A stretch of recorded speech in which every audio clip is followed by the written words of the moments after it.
एक निर्णायक सेशन के लिए आप सभी लोग तैयार हो जाइए। असंभव को संभव बना देने वाली श्रृंखला मास्टर वीडियो में आप सभी का बहुत बहुत स्वागत है, मोस्ट वेलकम है। आज के सेशन में आप सभी एक व्यापक विषय वस्तु को मेरे साथ पढ़ने जा रहे हैं। ये संपूर्ण सामान्य हिंदी का मास्टर वीडियो है और ये सामान्य हिंदी का शब्द ज्ञान की विषय वस्तु को आज हम कवर करेंगे। आप सभी जानते हैं कि शब्द ज्ञान की विषय वस्तु आरओ एग्जाम और विभिन्न पीसीएस परीक्षाओं के लिए बहुत ही महत्वपूर्ण है।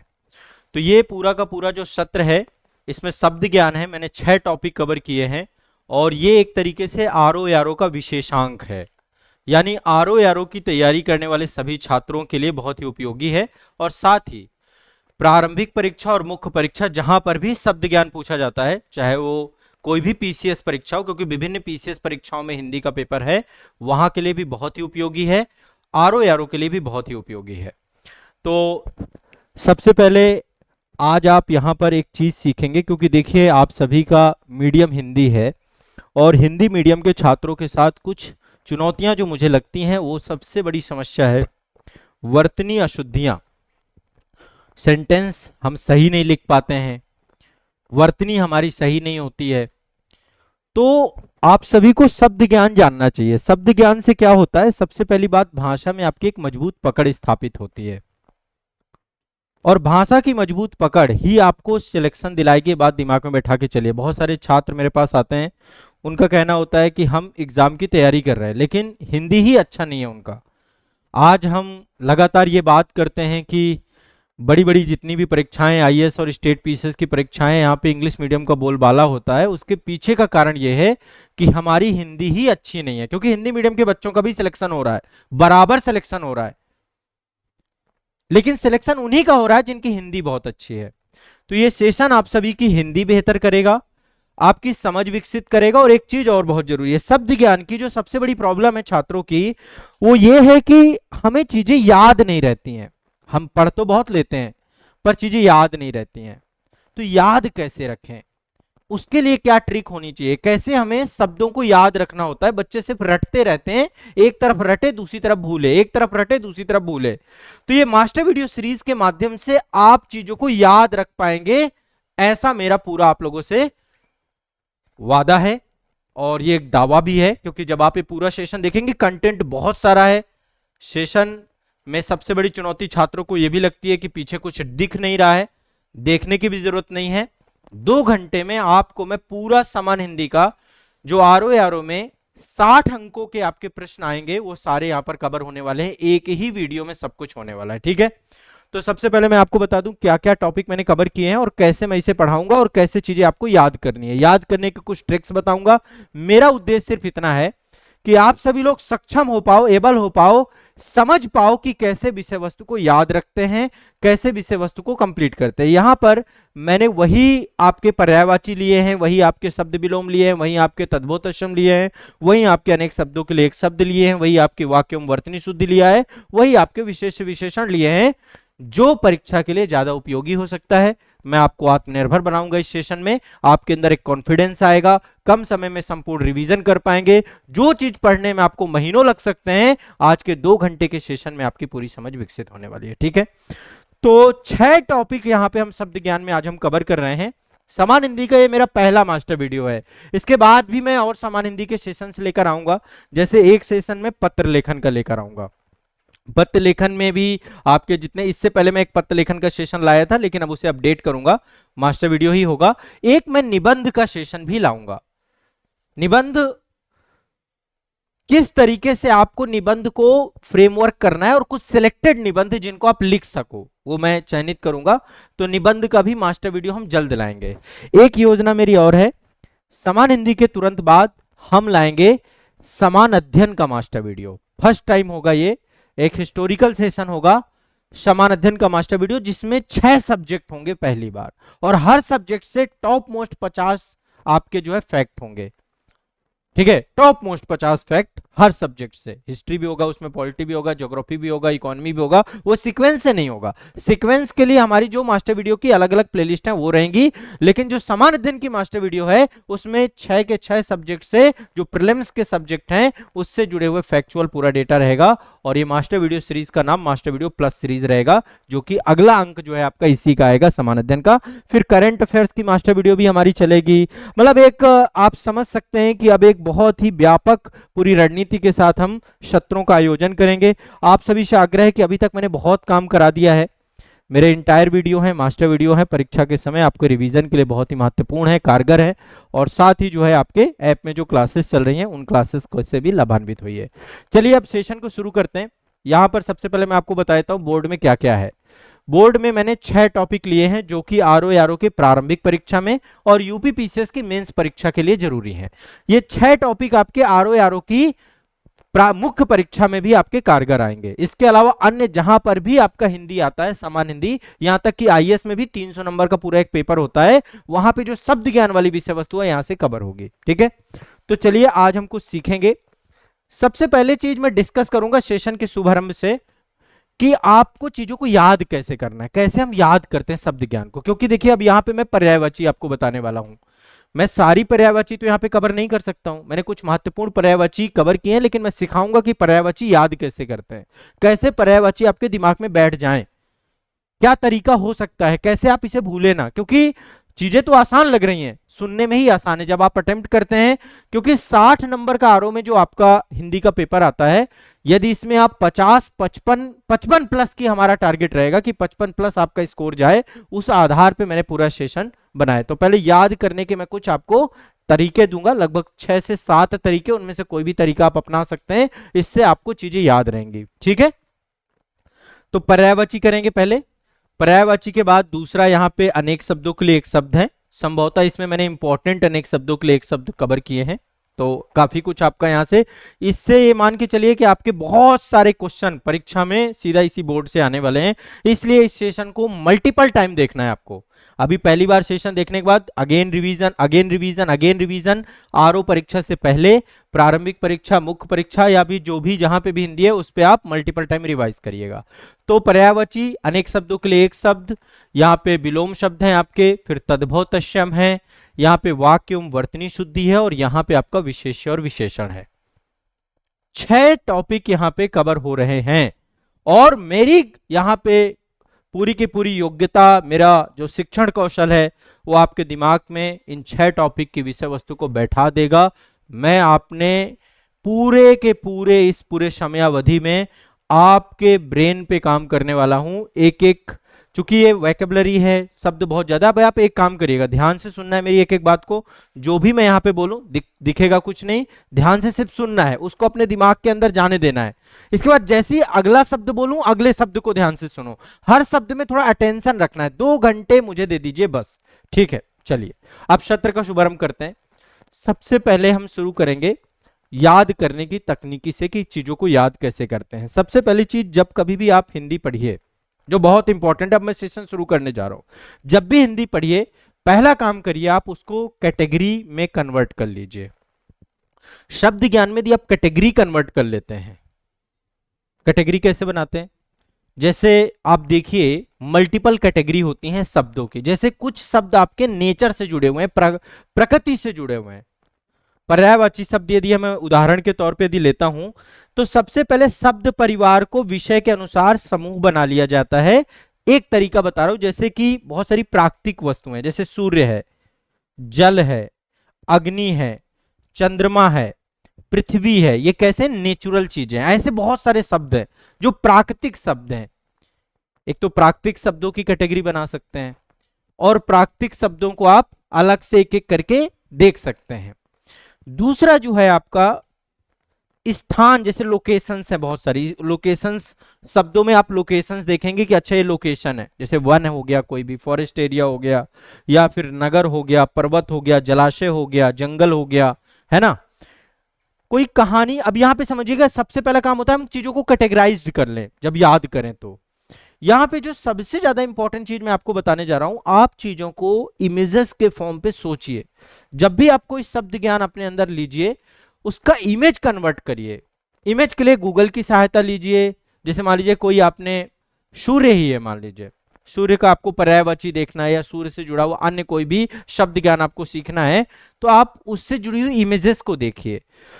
और इमेजेस से ज्यादा प्रभावकारी, इमेज तो प्रभावकारी रहेगी ही, आप हर एक शब्द का अर्थ जानने का प्रयास करिए कि कोई भी पर्यायवाची है, मान लीजिए उसके 4 या 5 यदि पर्यायवाची शब्द हैं तो हर शब्द का अपने एक पर्टिकुलर मीनिंग है, उसको स्थान विशेष में उस तरीके से उपयोग किया जाता है।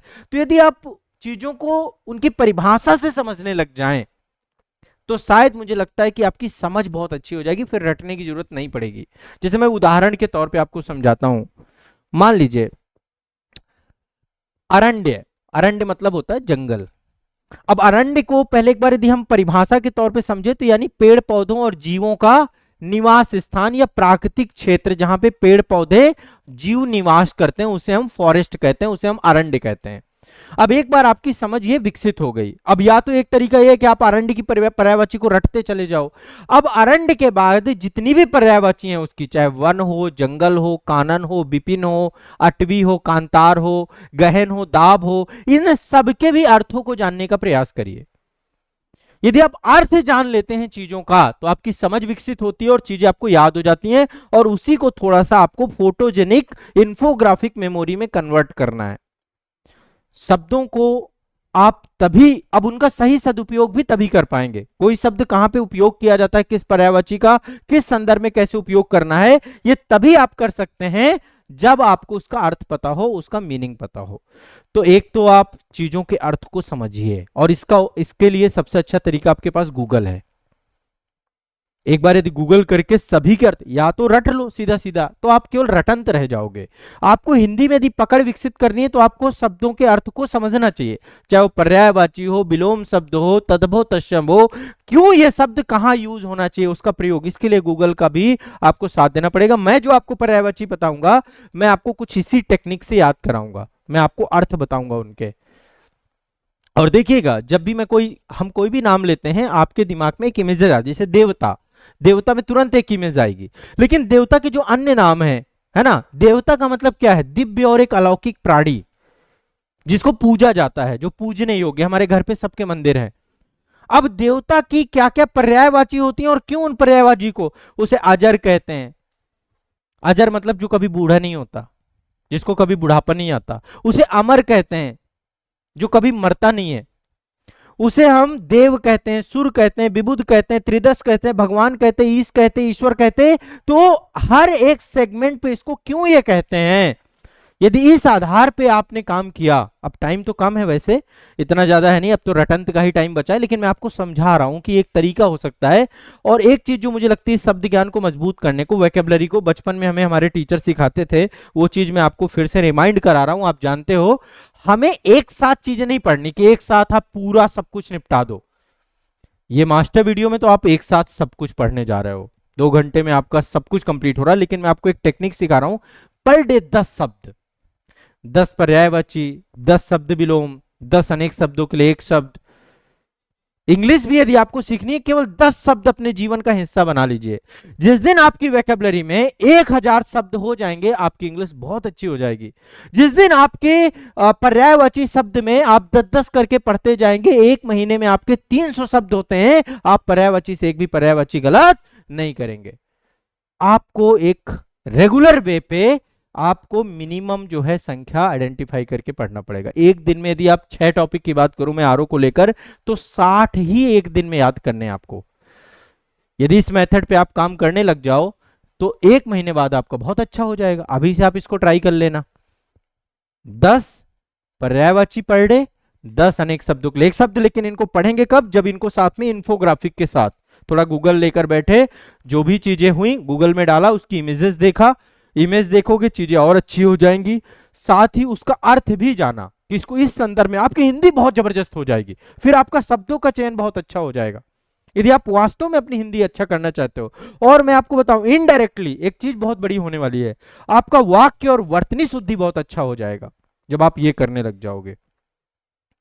ठीक है, वाक्य और वर्तनिक शुद्धि में बच्चों की जो दिक्कत है ना, और सही जगह पे क्या, इसी से आपका ऐसे अच्छा होगा। ऐसे में कहां पे कौन सा शब्द चुनना है, जब तक शब्दों का आप सही प्रयोग नहीं सीखोगे। तो मेरा आप सभी से आग्रह है, ये कुछ बेसिक ट्रिक हैं। पहला ट्रिक मैंने आपको बताया, कैटेगरीफाइज कर सकते हो आप, एक मेथड ये हो सकता है, ठीक है। दूसरा मेथड आपका, ये सब मेथड जो कि मैं यूज करता हूं, मैं एक मेथड और यूज करता हूं, कई बार कई चीजों को स्टोरी में पिरो लो, कहानी में पिरो लो। मैं ट्रिक बनाने की बात नहीं कर रहा हूं, कई बार क्या होता है हम कोई कहानी बना लेते हैं, तो चीजें कहानी बना लो, कोई वाक्य सुन लो, ये अपने हिसाब से, और कहानी जितनी रोचक होगी उतना ही जल्दी आपको वो चीज याद हो जाएगी। एक तरीका ये भी हो सकता है। तो इसको हम बोलते हैं मिनोमोइक स्टोरी ट्रिक, मतलब स्टोरी के थ्रू आप उसको समझने की कोशिश करो, कुछ भी बना लो। वैसे इंडियन कॉन्स्टिट्यूशन के इतने सारे आर्टिकल मुझे याद है, हर आर्टिकल के पीछे मैंने एक स्टोरी बना रखी है। तो मुझे 395 के 395 आर्टिकल याद है, मैं कई बार रिवीजन भी कर चुका, लेकिन वो हर आर्टिकल के पीछे एक स्टोरी है छोटी सी, तो वो दिमाग, और वो खुद आपको क्रिएट करनी पड़ेगी। कोई भी चीज, ये काम जीएस में भी उपयोग करो, जीएस में कोई भी फैक्ट नहीं आता, स्टोरी में कन्वर्ट करो। जब आप उसे स्टोरी में कन्वर्ट करना सीख जाओगे, वो फैक्ट फिर आपको स्टोरी कहीं ना कहीं पे, और स्टोरी बहुत मजेदार होनी चाहिए, जितनी मजेदार हुई वो फिर मजा आ जाएगा उसको लेकर के, ठीक है। तो एक तो ये हो सकता है चित्रों के साथ, जैसे मैंने आपको बताया कि चित्रों के साथ एसोसिएट करिए शब्दों को।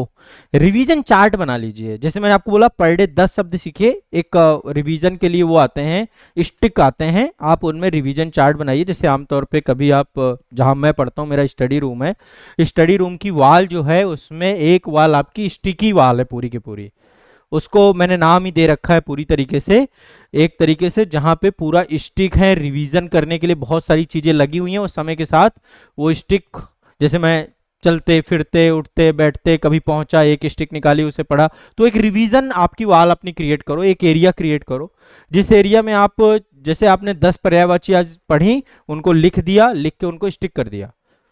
इसके बाद चाय पीते समय, ब्रश करते समय, चलते फिरते, वो चीज आपकी वहां पे नजर पड़नी चाहिए, ठीक है। तो जब आप उसको इस तरीके से करोगे, चीजें आपके दिमाग में आएंगी। एक revision chart sticky notes type में कन्वर्ट करो, वो भी एक अच्छा टेक्निक होता है, यदि आप कर पाने में संभव हो जाओगे तो उससे भी आपका रिवीजन बहुत अच्छा हो जाता है। चिपका दीजिए छोटे छोटे स्टिक्स बना के, और उनको रिवाइज करिए। इसके अलावा क्विक और रैपिड फायर खेल सकते हैं आप अपने दोस्तों के साथ, कभी बैठिए तो आप पर्यायवाची का रैपिड फायर खेल लीजिए, शब्द विलोम का पर्याय, वो वोकैबुलरी का हम रैपिड फायर भी खेल सकते हैं, जो कि सबसे ज्यादा, पहले अंताक्षरी खेलते थे ना, वैसे ही अंताक्षरी टाइप में जो है ये हो सकता है कि चलो शब्द विलोम का अंताक्षरी खेला जाए। बट वो चीज एक, मतलब एक ये भी रैपिड फायर भी बहुत काम करता है, क्विज वगैरह। और एक चीज और है कि हर एक पर्यायवाची का एक मेन पर्यायवाची होता है, कीवर्ड होता है, उस कीवर्ड से, मुख्य विषय जिसे हम कहते हैं, यदि मुख्य विषय आपको पता है तो उसी से सारे के सारे कनेक्ट हो जाते हैं। यही चीज शब्द विलोम में, तद्भवतस्यम में, सब में शब्द ज्ञान के साथ ये चीज होती है। तो हम यदि उस तरीके को भी अपनाएं तो भी काम हम कर सकते हैं, ठीक है। और इसके अलावा शब्दों के मुख्य विषय का भाव समझें, ज्यादा से ज्यादा नियमित रिवीजन करें, नियमित रिवीजन से ही ज्यादा प्रभाव पड़ता है। आप एक बार पढ़ के सोच लें कि मैंने पढ़ लिया है, तो थोड़ा सा ये भी समस्या है। इसके लिए मेरी जो एक टेक्निक है जिसको मैं बोलता हूँ मिनिमम स्टडी आवर्स, यानी रिवीजन, जो आपका सबसे पहले दिन की शुरुआत रिवीजन से आपको करनी चाहिए।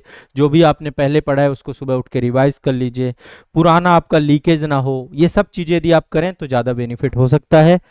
तो ये मेरे कुछ आप लोगों को शब्द ज्ञान को, वोकैबुलरी को, जिसमें सबसे प्रभावी, इसको मैं समअप करता हूं 2 लाइनों में। पहली बात, पर डे ज्यादा, एक साथ ज्यादा नहीं, 10-10 आप वोकैबुलरी रख सकते हैं। यदि आपकी इंग्लिश अच्छी नहीं तो इंग्लिश की वोकैबुलरी को भी ऐसे रखिए, और इसकी वोकैबुलरी को भी ऐसे रखिए, हिंदी की। 10 शब्दों को सीखना चालू करिए, 1 महीने बाद आपका शब्द ज्ञान का विस्तार हो जाएगा, ठीक है। मल्टीपल टाइम रिवाइज करिए, जो आपको बहुत कठिन लगे उसको इमेजेस फॉर्म पे देख लीजिए, सारे के सारे कठिन नहीं लगेंगे, है ना, कुछ ही आपको कठिन लगेंगे। तो ये एक जो है आपका मेरे तरफ से कुछ सलाह सजेशंस थे। अब मुद्दा है कि हम एक एक करके देखें। सबसे पहले हम शुरू करते हैं पर्यायवाची से। पर्यायवाची के बाद जो है हम अनेक शब्दों के एक शब्द देखेंगे, इसके बाद विशेष विशेषण देखेंगे, फिर इसके बाद थोड़ा फैक्चुअल आपका, विलोम शब्द, तद्भवतस्यम, वाक्यम, वर्तनी शुद्धि सबसे लास्ट में, ठीक है। बहुत आराम से बैठना है, जब लगे थकान, थोड़ा मन को लगे कि हाँ भाई अब थोड़ा सा बीच में ब्रेक लेना चाहिए, लंबी गहरी सांस लीजिएगा, फिर से एक बार सेशन को, मतलब कंटिन्यूअस 2 घंटे आपको आराम से बैठ के चीजों को समझना है। चलिए पर्यायवाची से चालू करते हैं। पहली बात, पर्यायवाची को समझने की कोशिश करिए। पर्यायवाची का बहुत सिंपल सा मतलब है जब दो या दो से अधिक शब्दों का मतलब एक ही हो, एक ही अर्थ वाले हों, एक ही पर्याय वाले हों। पर्यायवाची, जिनका पर्याय एक ही हो, जिनका अर्थ एक ही हो, उन्हें पर्यायवाची शब्द कहते हैं। एक ही पर्याय के, एक ही आशय के। तो दो या दो से अधिक शब्दों का मतलब एक जैसा होता है, लेकिन उनके बोलने का, उनके लिखने का तरीका अलग होता है। बोलने का, लिखने का तरीका अलग होता है, इसे पर्यायवाची शब्द कहते हैं। जो शब्द ध्वनि लेखन में भिन्न होते हैं लेकिन अर्थ में एक जैसे होते हैं। ध्वनि मतलब उसकी ध्वनि, आपको जो साउंड आएगी, जो उसका उच्चारण आएगा वो भी आपको अलग लगेगा, और उसको लिखने में भी जो उसका पूरा का पूरा वर्तनी है वो भी अलग होगी, लेकिन उसका अर्थ एक जैसा हो, समान अर्थ वाले। इसको समानार्थी शब्द भी हम कहते हैं, समानार्थक शब्द भी कहा जाता है। यानी कि अलग अलग होते हुए भी समान अर्थ वाले, ठीक है, आपके क्या है, पर्यायवाची शब्द हैं। जो शब्द अर्थ की दृष्टि से समान होते हैं पर्यायवाची समानार्थी शब्द कहते हैं। तो ये शब्द अधिकांशतः रूढ़ शब्द इसमें होते हैं, ठीक है। किसी वस्तु के गुण, अवस्था आदि को पर्यायों का जन्म होता है। अब यहाँ पे एक चीज और समझिएगा, हिंदी के जितने भी पर्यायवाची हैं अधिकतर संस्कृत के तत्सम शब्द होते हैं। तत्सम का मतलब क्या है, तत् और सम, उसके जैसा, हूबहू, तद्भव, यानी कि उसमें कुछ बदलाव है, उसको उत्पन्न किया गया है। तत्सम मतलब संस्कृत के हूबहू शब्दों को ही ज्यादातर पर्यायवाची में आप देखोगे, ठीक है। जितने भी पर्यायवाची होते हैं अधिकांशतः तत्सम शब्द होते हैं, ये भी आपको जानना चाहिए। अब मैं कुछ महत्वपूर्ण पर्यायवाची बताऊंगा, ये आपके काम की चीज है। पहले मैंने आपको थोड़ा सा समझाया, सारे पर्यायवाची मैं नहीं बता पाऊंगा, लेकिन यहां पे एक तरीका सीखोगे पर्यायवाची याद करने का। तरीका मैंने आपको जैसा कि बताया, हर पर्यायवाची का अर्थ जानने की कोशिश करो। मैं सबके अर्थ भी नहीं यहाँ पे बता पाऊंगा, मैं सिर्फ आपको बता रहा हूं कि अब आप जो भी पढ़िए अर्थ के हिसाब से पढ़िए। मैं आपको जो पर्यायवाची बता रहा हूं ध्यान से सुनिएगा। सबसे पहला है पर्यायवाची अरण्य। अरण्य के बारे में जैसा कि मैंने बताया, पेड़ पौधे और जीवों से घिरा हुआ प्राकृतिक क्षेत्र अरण्य कहलाता है, यानी एक फॉरेस्ट रीजन की बात कर रहा है। इसके पर्यायवाची वन, जंगल, कानन, विपिन, अटवी। अटवी शायद मेरे ख्याल से ये आपके दिमाग में ना हो, आप इसको याद कर लीजिएगा। वन, जंगल, कानन, विपिन। विपिन भी, विपिन एक आमतौर पे सामान्य नाम होता है, बहुत सारे लोगों का नाम होगा विपिन, तो ये अरण्य से ही जुड़ाव रखता है। अटवी, कांतार, गहन, दाव, ये वो पर्यायवाची यहाँ पे ज्यादातर हैं जो परीक्षा के लिए उपयोगी हैं, जहां ज्यादा आ सकता है। और पूरे तो नहीं ले पाया, लिस्ट तो काफी बड़ी थी, लेकिन जितनी अभी मैं ले पाया हूं अभी इस सेशन में, इसके बाद फिर हम आगे कोशिश करेंगे। बाकी आपको मैं कुछ अलग से सेशन लूंगा जिसमें पर्यायवाची की एक लिस्टिंग करा दूंगा, एक में शब्द विलोम की करा दूंगा, उसकी अलग सेशन भी रखूंगा। बट यहाँ पे जितने बता रहा हूं इतने आपको याद करते हुए चलना है, ठीक है। दूसरा शब्द है अग्नि। अग्नि का मतलब क्या है, अग्नि में तेज होता है, अग्नि जलाने की शक्ति रखता है, एक तेजस्वी तत्व है जिससे जलन, ऊष्मा महसूस होती है, जलाने की शक्ति, जो किसी चीज को जला सके उसे अग्नि कहते हैं। अब अग्नि की पर्यायवाची आप सभी ने देखा, अग्नि दहन, जलाने का मतलब दहन, आग, ज्वाला, कृषाणु, वैश्वानर, हुताशन, हुताशन ये भी अग्नि की है। बाकी अनल, पावक, वहीन, वायु शाखा, वानी वायु के संपर्क में आकर के जो है उसकी गति बढ़ जाती है। धूमकेतु, धूमकेतु भी आपकी अग्नि की है। जात वेद भी अग्नि की है, सांडिल्य भी अग्नि की है। जो जलाने की शक्ति रखती है वो तेजस्वी तत्व को हम अग्नि कहते हैं, ठीक है। तो अग्नि हो गया आपका, क्लियर है, स्पष्ट है। आगे चलते हैं, नेक्स्ट अकाल। अकाल मतलब वह समय जब वर्षा नहीं हो, और वर्षा नहीं होने के कारण से अन्य पैदावार ना हो, उसे अकाल कहते हैं, ठीक है। तो वह समय जब वर्षा नहीं होने के कारण से अन्न नहीं उत्पन्न होता, उस समय काल को अकाल कहते हैं। अब अकाल की पर्यायवाची में एक तो दुर्भिक्षी है, अनावृष्टि है, अन्न दुर्भाव है, अभाव काल है, अन्न की विपत्ति है, अन्न का संकट है, अन्न की हीनता है, त्रास काल है, अन्न दुर्भिक्षी है, वर्षा का अभाव है, दुष्काल है। ये सारी अकाल की पर्यायवाची है, ठीक है। यानी ऐसा समय काल जब वर्षा नहीं होने के कारण से अन्न पैदा ना हो, उसे हम क्या बोलते हैं, अकाल। इसके बाद सूर्य। सूर्य आप सभी जानते हैं एक तेजस्वी तारा है जो पृथ्वी को प्रकाश देता है, दिन का कारण बनता है ना, सौरमंडल को जीवन देता है, जीवन की उत्पत्ति का कारक भी है, और हिंदू धर्म में इसको देवता के तौर पे भी मानते हैं। तो तेजस्वी तारा जो पृथ्वी को प्रकाश और ऊर्जा प्रदान करता है, इसकी एक तो रवि, भास्कर, दिनकर, दिवाकर, ये आपको पता होते हैं। भानु भी आपको पता है, प्रभाकर भी आपको पता है। प्रभाकर, सविता, सविता भी इसका नाम है। गायत्री मंत्र जो आपका है ऋग्वेद के तीसरे मंडल में है, वो सूर्य को ही समर्पित है, सविता को ही समर्पित है। ये जो आपको याद रखना है, एक तो मार्तंड याद रखना है, हरि याद रखना है, अंशुमाला याद रखना है, अंशुमाली, पूषा, दिनेश, अर्क, दिनमणि, सहस्त्रांशु, पतंग, तरणी, आदित्य। थोड़ा सा काफी हो गए, जितने हो सकते हैं मैं सारे करवा, यहाँ पे मेन में लिखा है रवि, भास्कर, दिनकर, दिवाकर, भानु, प्रभाकर, सविता, मार्तंड्य, ठीक है। हरि, अंशुमाला, पूषा, दिनेश, अर्क, दिनमणि, सहस्त्रांशु, पतंग, तरणी, आदित्य। देखो एग्जाम में जो क्वेश्चन पूछे जाते हैं, एक तो ये पूछ लेता है कि निम्नलिखित में से कौन सा इसका पर्यायवाची नहीं है, 3 होंगे, एक नहीं होगा, या पूछ लेगा निम्नलिखित में से कौन सा इसका पर्यायवाची है, या निम्नलिखित में से कौन सा पर्यायवाची शब्द में युग्म पूछ लेगा कि कौन सा युग्म गलत है। तो मतलब मल्टीपल टाइप से क्वेश्चन आएगा। आपको डेप्थ में जाकर चीजों को जब तक नहीं पढ़ोगे आप सारे प्रश्नों को नहीं सही कर सकते हो, इसलिए चीजों को आपको एक एक चीज देखनी है, पता नहीं कहां से कौन सी चीज आ जाए।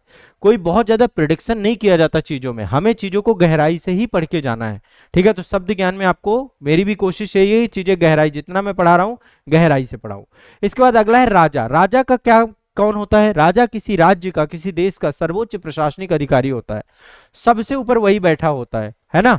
तो राजा देश या राज्य का सर्वोच्च प्रशासक होता है। इसके जो आपके हैं, एक तो भूपति, महीप, राव, राव भी राजा का ही है, नृप, भूमपति, भूप, नीप्रति, नरेश, नरेंद्र, भूपाल, नरपति, अधिप, सम्राट, शासक, इतनी पर्यायवाची राजा के हैं।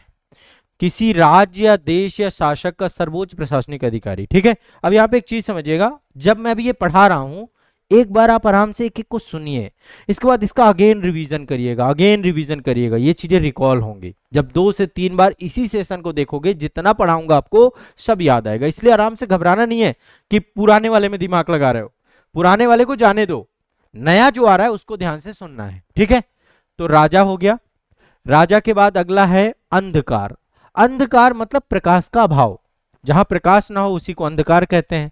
तो अंधकार में तम, तिमिर, अंधेरा, अंधियारा, तमस, ध्वांत, तमस्र, कार, अंधकार, कार, ये सारे आपके अंधकार की परिभाषा वो हैं। इसके बाद किनारा। किनारा मतलब किसी वस्तु, स्थल या जलाशय की सीमा को किनारा कहते हैं। कोई वस्तु हो, जैसे अभी ये टेबल रखी है, टेबल का किनारा, किसी भी चीज का किनारा हो सकता है ना, नदी का किनारा हो सकता है। तो किनारा का मतलब है किसी वस्तु का, किसी स्थान का, किसी जलाशय की सीमा, उसका अंत या हाशिया, इसको हम, जैसे समंदर का भी किनारा होता है, हर चीज का किनारा होता है। तो किनारा का है पुलिन, पुलिन ये समंदर के बीच बोलते हैं इसको, है ना। पुलिन, तट, छोर, सिरा, पर्यंत, तीर, बेला, तट, कगार, छोर, कूल, समीप स्थल, अंतिम भाग, किनारा, ये सब आपके किनारा के हैं, ठीक है। इसके बाद है बंदर। बंदर के बारे में आप सभी को पता है, एक चंचल, चालाक, सामाजिक जीव भी है, क्योंकि ये वन्य जीव तो है ही है, साथ साथ समाज में भी रहता है। तो चालाक, चंचल और पेड़ों पर कूदने वाला वन्य जीव सामान्यतः वनों में, मंदिर में और नगरों में दिखाई देता है, ठीक है। तो इसके जो, एक तो शाखा मृग कहते हैं, मृग मतलब हिरण, लेकिन शाखा मृग जो शाखाओं में भ्रमण करता है, गति करता है। मरकट, मरकट, हरि, हरि भी बोलते हैं बंदर को, कपि, बानर, कीस, प्लवंग, ये सब आपके, प्लवंग भी बंदर का पर्यायवाची है, ठीक है। तो ये बंदर हो गए। अगला है कृष्ण। कृष्ण भगवान विष्णु के अवतार भी माने जाते हैं। कृष्ण को काला भी बोलते हैं। कृष्ण का एक मतलब काला भी होता है, कृष्ण का एक मतलब श्याम भी होता है, श्याम वर्ण, काला वर्ण। तो भगवान विष्णु के अवतार भी हैं, काला या श्याम वर्ण भी है। अब भगवान विष्णु के अवतार के तौर पे मुरारी, केशव, बनमाली, नंदनंदन, मुरलीधर, गिरधर, कन्हैया, बनवारी, श्याम, मोहन, वंशीधर, माधव, नंदलाल, मुकुंद, दामोदर, ब्रज बल्लभ, गोपीनाथ, ऋषिकेश, कंसारी, मधुसूदन, द्वारिकाधीश, यदुनंदन, राधा बल्लभ, गोपाल, दामोदर, माधव, पद्मनाथ, गोविंद, ये सारे कृष्ण के पर्यायवाची हैं। ठीक है, इसके बाद है देवता। देवता का मतलब है दिव्य या अलौकिक प्राणी जिन्हें पूजा जाता है, उसे देवता कहते हैं। दिव्य या अलौकिक प्राणी जिन्हें पूजा जाता है देवता कहते हैं। देवता की है अजर, अमर, देव, शुर, विबुध, त्रिदश, भगवान, ईश और ईश्वर। ये सारे आपके विबुध से पूछा गया है कई बार, तो विबुध, त्रिदश, भगवान, ईश, ईश्वर ये आपके देवता की है। अगला है खिड़की।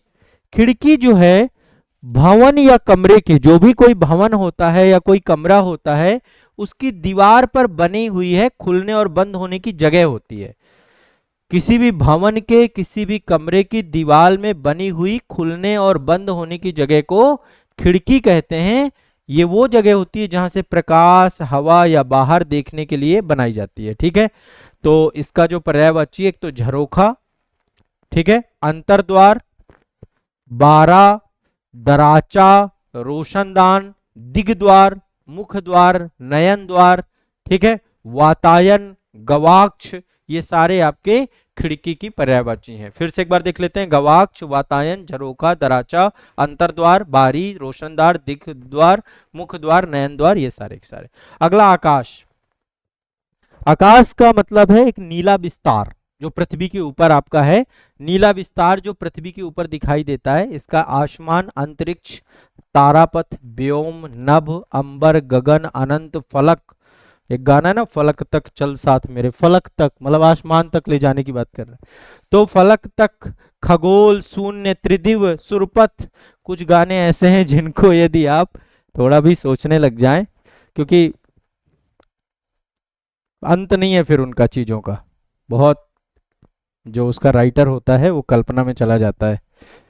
तो नीला विस्तार जो पृथ्वी के ऊपर दिखाई देता है अनंत है, तो यही है आसमान, अंतरिक्ष, तारापथ, व्योम, नभ, अंबर, गगन, अनंत, फलक, खगोल, शून्य, त्रिदिव और सुरपथ। ठीक है, इसके बाद अमृत। अब आप घर वालों को बोल दें कि आज फलक देखने जा रहा हूं, फिर घर वाले कहें अब बताते हैं कौन सी फलक है या पलक है, फिर घर वाले आपकी जो है हड्डी सही करें। ठीक है, तो देखो ये शब्दों का खेल है, यदि आप इन्हीं का एक मतलब समझ जाएं, हर एक मतलब, फिर आपकी हिंदी सोचो बोलने में कितनी अच्छी हो जाएगी। आरओ एआरओ में क्यों ये सिलेबस रखा गया, पीसीएस में क्यों ये सिलेबस रखा गया? कल के दिन जाके काम क्या करना है आपको? कोई ईरर तो नहीं है आपको कल के दिन औपचारिक पत्र लेखन करना है। कोई भी पत्र जनता का जब आता है ना, सीएम ऑफिस पहुंचता है या अधिकारियों के पास पहुंचता है, उसकी शुरुआत आरओ से होती है। सचिवालय में आरओ से स्टार्टिंग होती है। वो पहले आरओ उसको देखते हैं, कैटेगरीफाइज करते हैं, किस डिपार्टमेंट पे जाना है, क्या काम करना है इसका। वो अंत में जाकर के एक एक स्टेप बाय स्टेप, इस पे मैंने एक डिटेल वीडियो बनाया है कि क्या हमारी हायरार्की है सचिवालय की। और फिर जाकर के सीएम के पास जाने के बाद शुरुआत उसके एआरओ से होती है, और एआरओ से जाके फिर वापस में एआरओ ही जाके वहां से रिप्लाई होता है। जनता का कम्युनिकेशन, तो आप कोई शब्दों का, आयोग को नोटिफिकेशन निकालना है, आयोग के जितने भी काम होते हैं सब पूरा काम जो है, हिंदी की एक भी वर्तनी अशुद्धि ना हो, अच्छे अच्छे शब्दों का चयन करें आप। इसलिए आपका शब्द ज्ञान बहुत उत्कृष्ट स्तर का होना चाहिए, इसलिए पूरा का पूरा सिलेबस में हिंदी का एक महत्व है। तो हिंदी आप बहुत बहुत शानदार विषय है और बहुत कठिन मानता हूं मैं हिंदी को। लोग तो इंग्लिश को कठिन मानते हैं, हिंदी बहुत कठिन है क्योंकि शब्द विस्तार बहुत बड़ा है, बहुत बड़ी वैकेबलरी है, बहुत बड़ा शब्द भंडार है। यदि आप पूरा का पूरा यदि वाक्य रचना और वर्तनी पढ़ने लग जाइए तो आपको बहुत इंटरेस्टिंग सब्जेक्ट ये आपका बन जाता है। इसके बाद आगे चलते हैं, नेक्स्ट है अमृत। अमृत का मतलब होता है जो मृत्यु को मिटा दे, जिससे मृत्यु खत्म, मृत्यु को मिटाने वाला वो पेय जिसको पीने के बाद हम अजर हो जाएं, अमर हो जाएं। अभी महाकुंभ लगा था ना, तो महाकुंभ के जहां जहां भी 4 जगह पे भारत में महाकुंभ लगता है, प्रयागराज, उज्जैन, हरिद्वार और नासिक। जब समुद्र मंथन हुआ था तो इन 4 जगह अमृत की बूंदें गिर गई थी, और वो बूंदों का महत्व तो आज भी है। अब प्रयागराज में कहां गिरी थी पता नहीं, लेकिन संगम क्षेत्र में महाकुंभ का आयोजन उसी पूरे कारण से कि वो लोगों के मन में जो एक धार्मिक आस्था का विषय है। तो अमृत वो विषय वस्तु है जिसको देवताओं ने पिया, मृत्यु को हटाने वाला वह पेय जो अजर और अमृत प्रदान कर दे। इसका पर्यायवाची पीयूष, सुधा, अमीय, सोम, अमी, सुरभोग, कल्प जल, देवरस, ये अमृत की पर्यायवाची है। इसके बाद है आपका चोर। चोर का मतलब क्या होता है? चोर का मतलब होता है बिना किसी की अनुमति से किसी का सामान उस जगह से हटा के दूसरी जगह रख देना, है ना, बिना किसी की जानकारी से। वह व्यक्ति जो किसी वस्तु को चोरी करे, बिना किसी अनुमति के गुप्त रूप से छीन ले, वो सब चोर के अंतर्गत आता है। तो चोर का है खनक, तस्कर, मौशक, काभिज, कुंभिल, रजनीचर, दस्यु, ये आपके चोर की पर्यायवाची हैं। इन सब का अपना एक विशेष मतलब है, विशेष जगह पे स्थान किए जाते हैं। अब मैं आपके ऊपर छोड़ता हूं कि थोड़ा बहुत काम आप करिएगा, मैंने आपको तकनीकी बताई है, आप इनका अर्थ जानने की कोशिश करिएगा, फिर आपको पर्यायवाची बहुत इंटरेस्टिंग लगेगा। आपका शब्द ज्ञान का जो भंडार बनेगा वो बहुत अलग ही होगा। अगला है बिजली। बिजली का मतलब क्या है? वह शक्ति या ऊर्जा जो प्रकृति में आकाशीय चमक के रूप में प्रकट होती है। एक बिजली तो वो है जो जब वर्षा होती है या सामान्य स्थिति होती है, जब चमक होती है, उसे बिजली कहते हैं। एक होता है कृत्रिम रूप से हमारे उपकरणों में आती है, हम खुद पैदा करते हैं, जनरेट करते हैं, ये दोनों ही बिजली हैं। तो बिजली ऊर्जा है, ठीक है। प्राकृतिक रूप से आकाशीय बिजली भी होती है और कृत्रिम होती है। तो इसका है दामिनी, क्षण प्रभा, विद्युत, चपला, चंचला, सौदामिनी, दामिनी, तड़ित, दीप्ति, प्रभा, बिजुरी, ये सब आपकी बिजली की पर्यायवाची हैं। फिर से एक बार देख लीजिएगा, चपला, चंचला, सौदामिनी, दामिनी, तड़ित, दीप्ति, प्रभा, बिजुरी, ये सब आपकी बिजली की पर्यायवाची। अगला है तलवार। धातु की बनी हुई लंबी, धारदार और तेज हथियार को तलवार कहते हैं। धातु की बनी हुई लंबी, धारदार और तेज हथियार को, ठीक है, तलवार कहते हैं, जो युद्ध में आत्मरक्षा के लिए या शौर्य प्रदर्शन के लिए प्रयोग में की जाती है, उसे हम तलवार कहते हैं, ठीक है। युद्ध में युद्ध रक्षा के लिए इसमें आपका खड़ग आता है, अशी आता है, कृपाण आता है, शमशीर आता है। इसकी पर्यायवाची है खड़ग, अशी, कृपाण, शमशीर, चंद्रहास, करवाल, धारिका, वज्रधार, ये सब आपके इसके अंतर्गत आते हैं। इसके बाद अगला है धरती। धरती यानी वह ग्रह जिसमें हम रहते हैं। धरा, वसुंधरा, मेदिनी। मेदिनी राय था ना, बाबर और मेदिनी राय के बीच में युद्ध हुआ था। कौन सा युद्ध हुआ था? चंदेरी का युद्ध, ठीक है। 4 युद्ध हुए थे बाबर के भारत में। एक तो पानीपत का पहला था 1526 में, इब्राहिम लोदी वर्सेस बाबर। दूसरा आपका जो था खानवा का था 1527 में, राणा सांगा वर्सेस बाबर। तीसरा आपका 1528 में था, जो मेदिनी राय वर्सेस। चौथा आपका जो था घाघरा का युद्ध था, घाघरा का युद्ध अफगानों के साथ। तो ये मतलब आपके, हाँ, तो ये आपके 4 युद्ध थे, उसमें से एक ये मेदिनी, वही मेदिनी नहीं है, धरती की पर्यायवाची है मेदिनी राय। आप स्टोरी टेलिंग, मैं आपको क्या बोल रहा हूं, आप इनको जोड़िए, कनेक्ट करिए। हर एक चीज की स्टोरी बनाई जा सकती, कैसे भी बना दो, हर स्टोरी सही है, अपनी मन की होनी चाहिए, अपने दिमाग में बैठनी चाहिए। जब आप उसको स्टोरी के साथ, अब ये अलग अलग होगा, जैसे अब इतने सारे पर्यायवाची है ना, किसी को किसी के साथ जोड़ोगे, किसी को इन्फोग्राफिक करोगे, किसी को स्टोरी के साथ कनेक्ट करोगे, तो आपका शब्द ज्ञान मजबूत होगा, फिर आपको चीजें धीरे धीरे याद रहेंगी। तो धरती का है आपका वसुंधरा, मेदिनी, धरणी, भूमि, मही, अचला, अवनी, पृथ्वी, इला, इला, भू, विपुला, क्षिति, है ना, ये आपके जो है पृथ्वी क्या है। इसके बाद अगला है आपका भौरा। भौरा 2 प्रकार के भौरे होते हैं। एक तो कीट होता है जो कि भौं भौं की आवाज करता है, उसको भौरा कहते हैं, है ना, भिन भिनाहट बोलते हैं उसको। इसका है मधुकर, अली, भृंग, मधुप, भवरा, भ्रमर, सठपद, द्विरेफ, चंचरीक, मिलिंद, सिलीमुख, पिंग, गुंजारक, पुष्प सेवी, ये आपका जो है भौरा की पर्यायवाची हैं। एक भौरा होता है घूमने वाला खिलौना, जिसको हम लट्टू कहते हैं। आप लोगों ने बचपन में चलाया होगा लट्टू। तो जो घूमने वाला खिलौना है लट्टू है। घुमनिया भी बोलते हैं, फिरकी भी बोलते हैं, कई बार बोलते हैं तू मेरी फिरकी ना ले, वो फिरकी यही वाली फिरकी है ना। तो आपका इसमें लट्टू, घुमनिया, फिरकी, घुमकड़ी, चक्कर, ये सब आपका इसी के अंतर्गत आता है। चक्करदार खिलौना होता है। इसके बाद घोड़ा। घोड़ा क्या है? एक तेज दौड़ने वाला बलशाली और उपयोगी पालतू पशु है। यहाँ पे प्रयागराज में संगम पुलिस जो होती है घोड़े के साथ, आप देखते होंगे कई बार उसे। तो यहाँ पे एक तेज दौड़ने वाला बलशाली और उपयोगी पालतू पशु है। तो इसका पर्यायवाची बाजी, हय, घोटक, सैंधव, घोड़ा, तुरंग, रथवाहक, रविसुत, त्वरित ग्रामी, ये सब आपके इसके हैं। इसके बाद है टीका। टीका तीन प्रकार के होते हैं। टीका तीन प्रकार के होते हैं। एक होता है टीका टिप्पणी, एक होता है, ठीक है, माथे पे लगाने वाला टीका, और एक टीका होता है कोविड का टीका। ठीक है, तो हर टीके का अपना अलग अलग मतलब है। यदि हम टीका टिप्पणी की बात करें किसी ग्रंथ में, श्लोक में, ये सबसे ज्यादा हम करते हैं। किसी भी बात पे हमें टीका टिप्पणी करने की आदत होती है, और ये बहुत अच्छी आदत नहीं है, इसलिए इससे बचना चाहिए। किसी भी ग्रंथ की, श्लोक की, वाक्य पर की गई व्याख्यात्मक लेखन या टिप्पणी को टीका कहते हैं।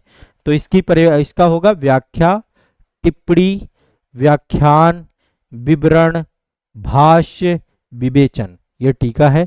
माथे पर लगाए जाने वाला टीका में तिलक है, चंदन है, रोली है, कस्तूरी है, और जो वैक्सीनेशन वाला टीका होता है उसका है प्रतिरोधक इंजेक्शन और प्रतिरक्षण प्रणाली, ये सब चीजें उसके अंतर्गत होती हैं।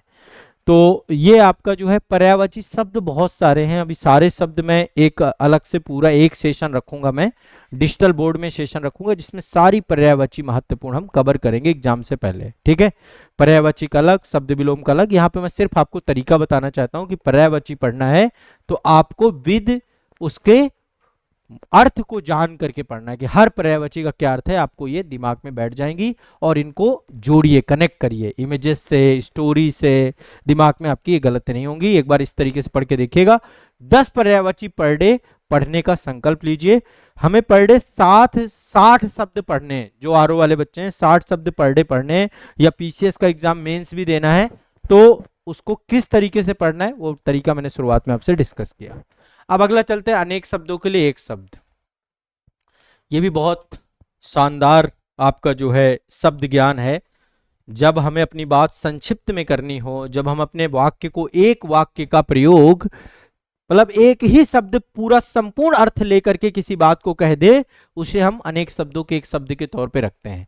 तो वे शब्द जो किसी वाक्यांश को, वाक्य या कई शब्दों के समूह को एक ही शब्द में व्यक्त करते हैं, उन्हें अनेक शब्दों के लिए एक शब्द कहते हैं। ठीक है, तो एक शब्द आपका भाषा की वो शास्त्रीय प्रक्रिया है जिसमें किसी वाक्य, वाक्यांश या शब्दों के समूह को एक सार्थक और उपर्युक्त शब्द में संक्षेपित कर दिया जाता है।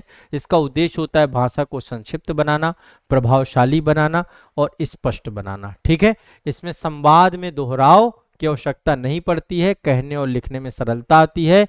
यह अभिव्यक्ति को बौद्धिक और सौंदर्यपूर्ण भी बनाता है। ठीक है, तो वह शब्द जिसके प्रयोग से किसी वाक्य या वाक्यांश का संपूर्ण अर्थ निकल जाए, संपूर्ण अर्थ द्योतित हो जाए, यानी कि विस्तृत विचारधारा को ये अल्प शब्दों में व्यक्त करे।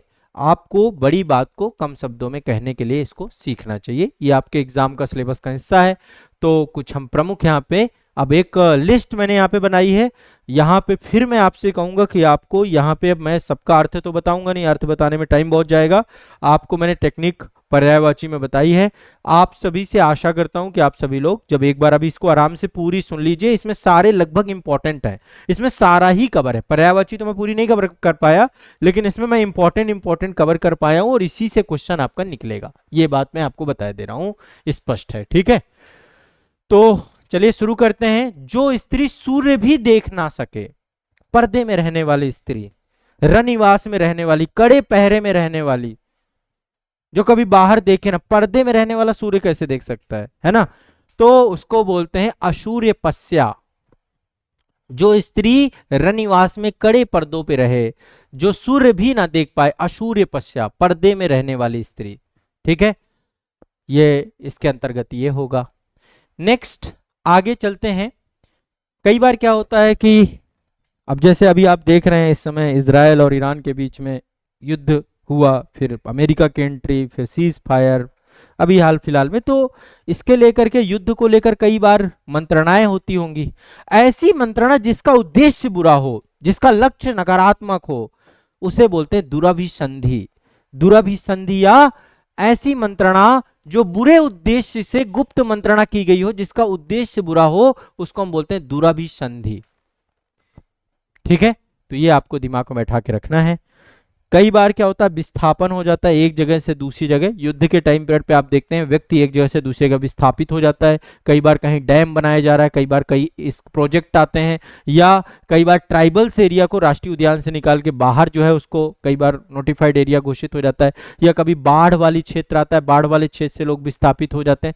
तो जब किसी व्यक्ति को अपनी जगह से अलग कर दिया जाता है, जिस जगह पे वो रह रहा होता है, उसे बोलते हैं विस्थापित।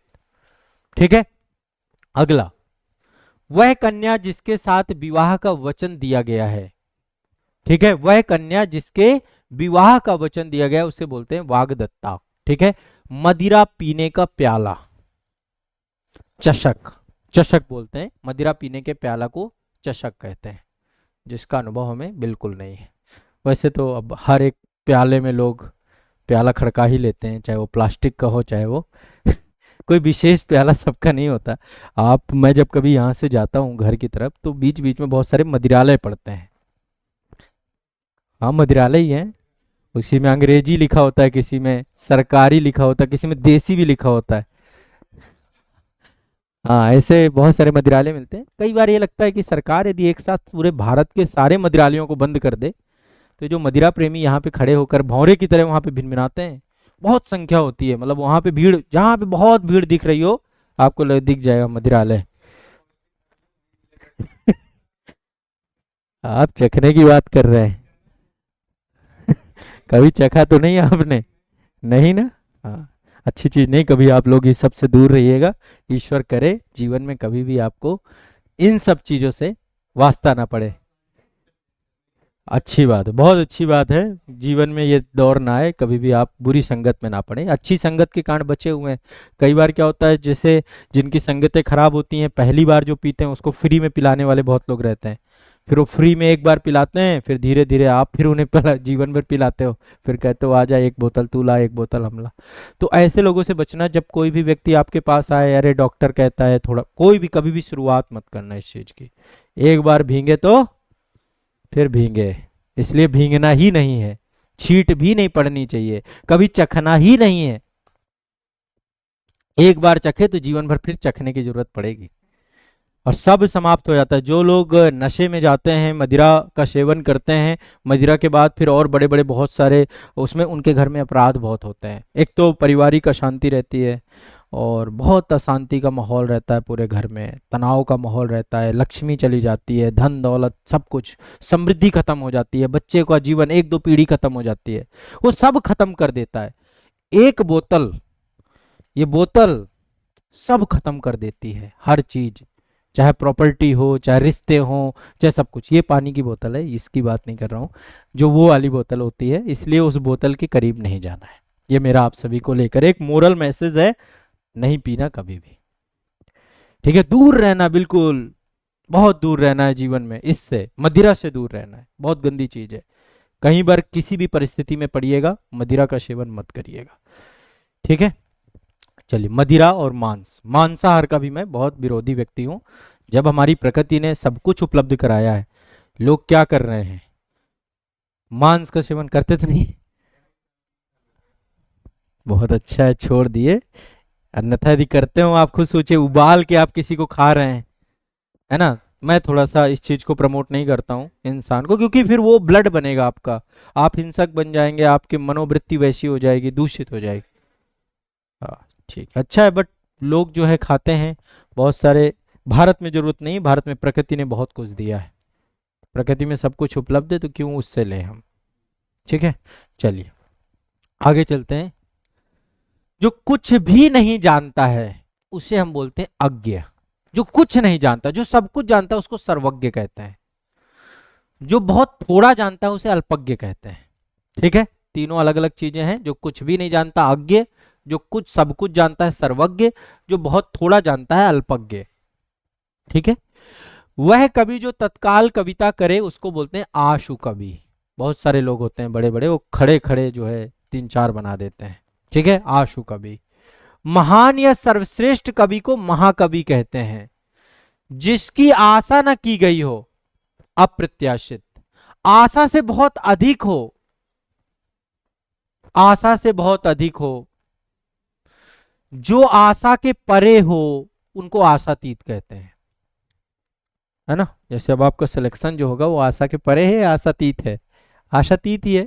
जब आपका सिलेक्शन हो जाता है तो सिलेक्शन का जब फाइनल में रिजल्ट आता है तो 2-3 दिन तो नहीं लगेंगे, मुझे लगता है कि कम से कम 24 एक हफ्ता भी लग सकता है। कि एक हफ्ता तक लगता है क्या हो गया, मैंने ऐसा क्या कर डाला, कुछ विशेष बन गया क्या मैं? सब आ रहे हैं, सबको इंटरव्यू चाहिए, सारे रिश्तेदारों के फोन आ रहे हैं। हाँ, घर वाले भी अलग तरीके से ट्रीट कर रहे हैं। यही घर वाले थे जो जिस दिन होता था, आज जो है इनका पूरा रुख बदला बदला है। मम्मी फोन कर करके सबको बता रही है मेरे आशीष ने कमाल कर दिया है, प्रेषित ने कमाल कर दिया, यशस्वी ने यश फैला दिया। है ना, मम्मी बता रही हैं, पापा बता रहे हैं, सब एक तरफ से लगे हुए हैं, ये हो गया ये हो गया। वो कमाल का दिन आप सबको लाना है अपने जीवन में।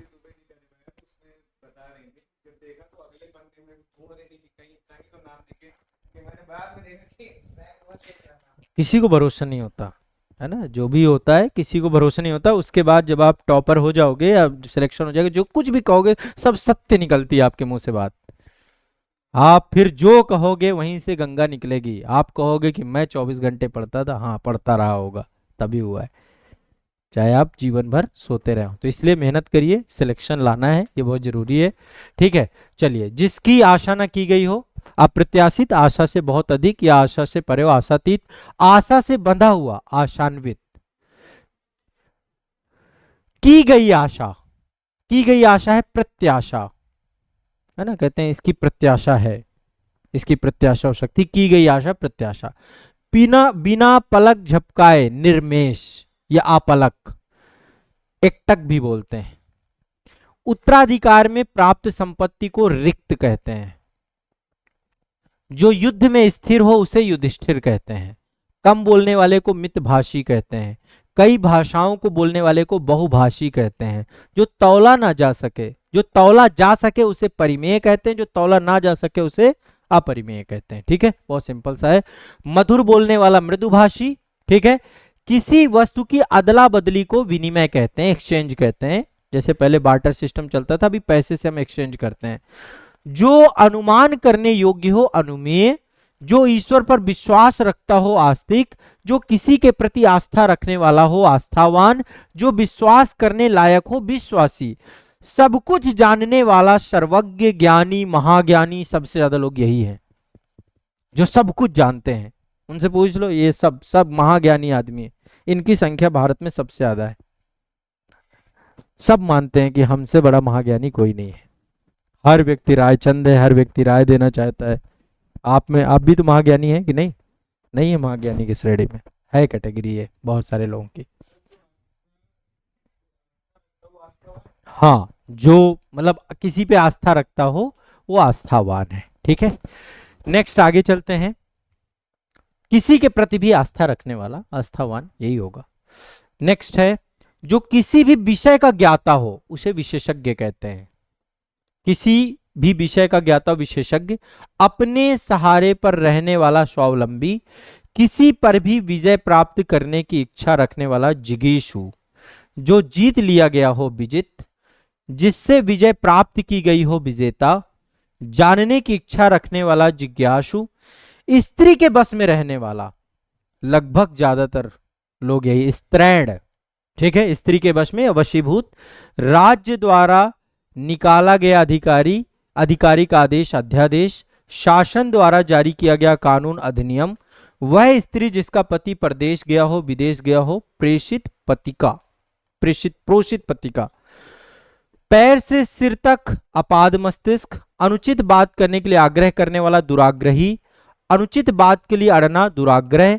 आदि से अंत तक अद्योपांत, जिसका अंत ना हो अनंत, अपनी विवाहित स्त्री से उत्पन्न पुत्र जो है अविवाहित, माफ करिएगा, ठीक है, विवाहिता स्त्री से उत्पन्न पुत्र जो है औरस, जंगल की आग को दावानल कहते हैं, समुद्र की आग को बड़वानल कहते हैं, पेट की आग को जठराग्नि कहते हैं।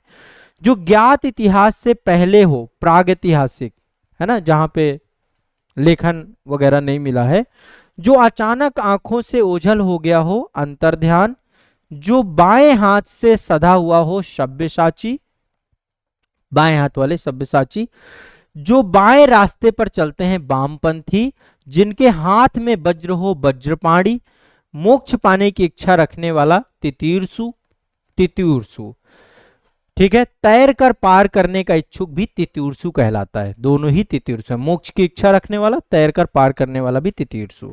सर्दी गर्मी दुख आदि सहन करने की शक्ति के लिए एक शब्द है तितिक्षा, ठीक है, सर्दी गर्मी दुख आदि सहन करने के लिए है तितिक्षा। जिसका निवारण अत्यंत कष्ट से किया जा सके, दुर्निर्वार, कान के नीचे लटकता हुआ कोमल भाग, इसको कर्णपाली कहते हैं, कर्णपाली, जो पान करने योग्य हो, जो पान करने योग्य हो पेय, जो पान करने योग्य ना हो अपेय, आगे सोचने वाला अग्रसोची, आगे चलने वाला अग्रगामी, जो बहुत बोलता हो वाचाल, जो किसी भी विषय विशेष पर बोलता हो प्रवक्ता, प्रवक्ता होते हैं ना, मीडिया में आप देखेंगे बहुत सारे राजनीतिक पार्टियों के प्रवक्ता आते हैं, वो किसी एक विषय विशेष पर अपनी राय रखते हैं, तो जो विषय विशेष पर बोलता हो प्रवक्ता, जो भेदो या तोड़ा, जो भेदा या तोड़ा ना जा सके अभेद्य, जिसका शत्रु जन्मा ना हो अजात शत्रु, जो जीता ना जा सके अजेय, जिसे पराजित ना किया जा सके अपराजेय, अपना मंतव्य साधने वाला स्वार्थी, जिसका उच्चारण ना किया जा सके अनुच्चारित, जिसका विवाह ना हुआ हो अपरिणीत, खोज करने वाला अन्वेषक, युद्ध की इच्छा रखने वाला युयुत्सु, वह कन्या जिसके साथ विवाह का वचन दिया गया हो वाग्दत्ता, मदिरा पीने वाला प्याला चषक, ये पहले हम डिस्कस कर चुके हैं, जिसके पेट में मां ने रस्सी बांध रखी हो दामोदर, थोड़ा नया नपा तुला भोजन करने वाला मितिहारी, यानी कम भोजन करने वाला मितिहारी, जिसके हृदय पर आघात हुआ हो मर्माहत, झगड़ा लगाने वाला मनुष्य नारद, रहस्य या भेद बताने वाले को विभीषण कहते हैं, चाल चलने वाले को शकुनी कहते हैं, महल के भीतरी भाग को अंतापुर कहते हैं, छीण अथवा क्षय हो जा सके उसे, जो छीण अथवा क्षय ना हो, जो मतलब कमजोर ना पड़े या खत्म ना हो, उसको हम अक्षय कहते हैं, जिसके सिर पर चंद्रमा हो उसको चंद्रशेखर कहते हैं। ये अनेक शब्दों के लिए एक शब्द है, ठीक है, काफी संख्या में है, एक बार इसको अगेन जब आप सुनेंगे तब आपको ये क्लियर हो जाएंगे। अब इसके बाद हम जस्ट विशेषण देखने वाले हैं, क्योंकि दो शब्द ज्ञान आपके हो चुके हैं। विशेषण को मैंने जो यहाँ पे रखा है मैं सिर्फ समझाने के दृष्टिकोण से आपको समझाऊंगा, ताकि आप जब विशेषण को देखें तो आपकी समझ विकसित हो सके। विशेषण के बाद हम विलोम शब्द देखेंगे, इसके बाद हम तद्भवतस्यम और फिर वाक्यम वर्तनी शुद्धि देखेंगे, ठीक है। तो चलिए विशेषण में प्रवेश करते हैं। देखिए सिंपल सी बात है, विशेषण का मतलब है जो विशेषता बताए, किसकी बताए, संज्ञा की या सर्वनाम की। जो क्रिया की बताता है वो क्रिया विशेषण हो जाता है, ठीक है। देखो अब आपको वाक्य रचना आनी चाहिए, संज्ञा, सर्वनाम, विशेषण, कारक, अव्यय, बहुत सारी चीजें हैं। हिंदी में ओवरऑल आयोग ने क्या किया, बहुत स्मार्टली सिलेबस बनाया है। आयोग ने क्या किया, 6 टॉपिक रख दिए। बच्चों को क्या लगता है हम रट लेंगे तो काम हो जाएगा, जबकि सबसे बेहतर है कि आपकी हिंदी की पूरी समझ आपकी होनी चाहिए। आपको वाक्य रचना, शब्द ज्ञान जब तक नहीं आएगा आप पूरी तरीके से हिंदी में आप बेहतर नहीं कर पाओगे। 6 टॉपिक में पूरी हिंदी कवर हो जाती है। अभी देखिएगा जब वाक्य और वर्तनी शुद्धि में आपको बताऊंगा, ठीक है। पहले विशेषण देख लेते हैं। तो जो शब्द संज्ञा या सर्वनाम की विशेषता बताता है, ठीक है, उसे हम विशेषण कहते हैं, है ना। तो विशेषण उसे कहा जाता है जो किसी व्यक्ति, स्थान के गुण, दोष, रंग, रूप, संख्या, परिमाप या अन्य कोई भी विशेषता बताए। जो विशेषता बताए विशेषण है, जिसकी विशेषता बताई जाए वो विशेष्य है। जो विशेषता बताए विशेषण है, जिसकी विशेषता बताई जाए विशेष्य है, खत्म बात। विशेष्य और विशेषण खोजने के लिए आपसे पूछेगा। जैसे एग्जाम्पल, उदाहरण के मैंने बहुत छोटे एग्जाम्पल भी लिए हैं, कुछ बड़े एग्जाम्पल भी लिए हैं। जैसे लाल फूल सुंदर हैं।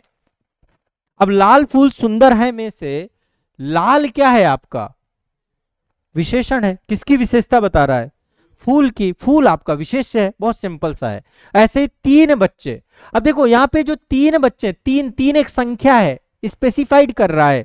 3 संख्यावाचक भी विशेषण, 4 प्रकार का विशेषण होता है जो आगे चल के हम डिस्कस करेंगे। तो 3 आपका विशेषण है, बच्चे आपका विशेष्य है। जिनकी विशेषता बताई जाए वो विशेष्य है, जो विशेषता बताए वो विशेषण है। ठीक है, संज्ञा सर्वनाम की बहुत आसान है। 3 बच्चे खेल रहे हैं तो 3 इसमें विशेषण हो गया आपका। बुद्धिमान छात्र को सम्मान मिलना चाहिए या बुद्धिमान छात्र को सम्मान मिला, तो बुद्धिमान शब्द भी आपका विशेषण है, छात्र की विशेषता बता रहा है। क्योंकि छात्र कैसा है?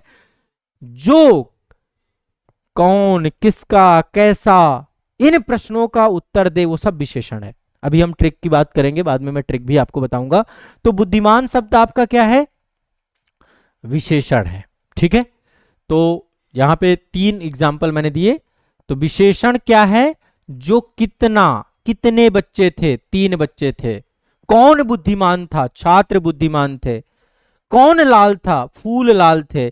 जो कौन, किसका, कैसा, इनकी आदि के बारे में उत्तर प्रदान करे उसको हम क्या कहते हैं?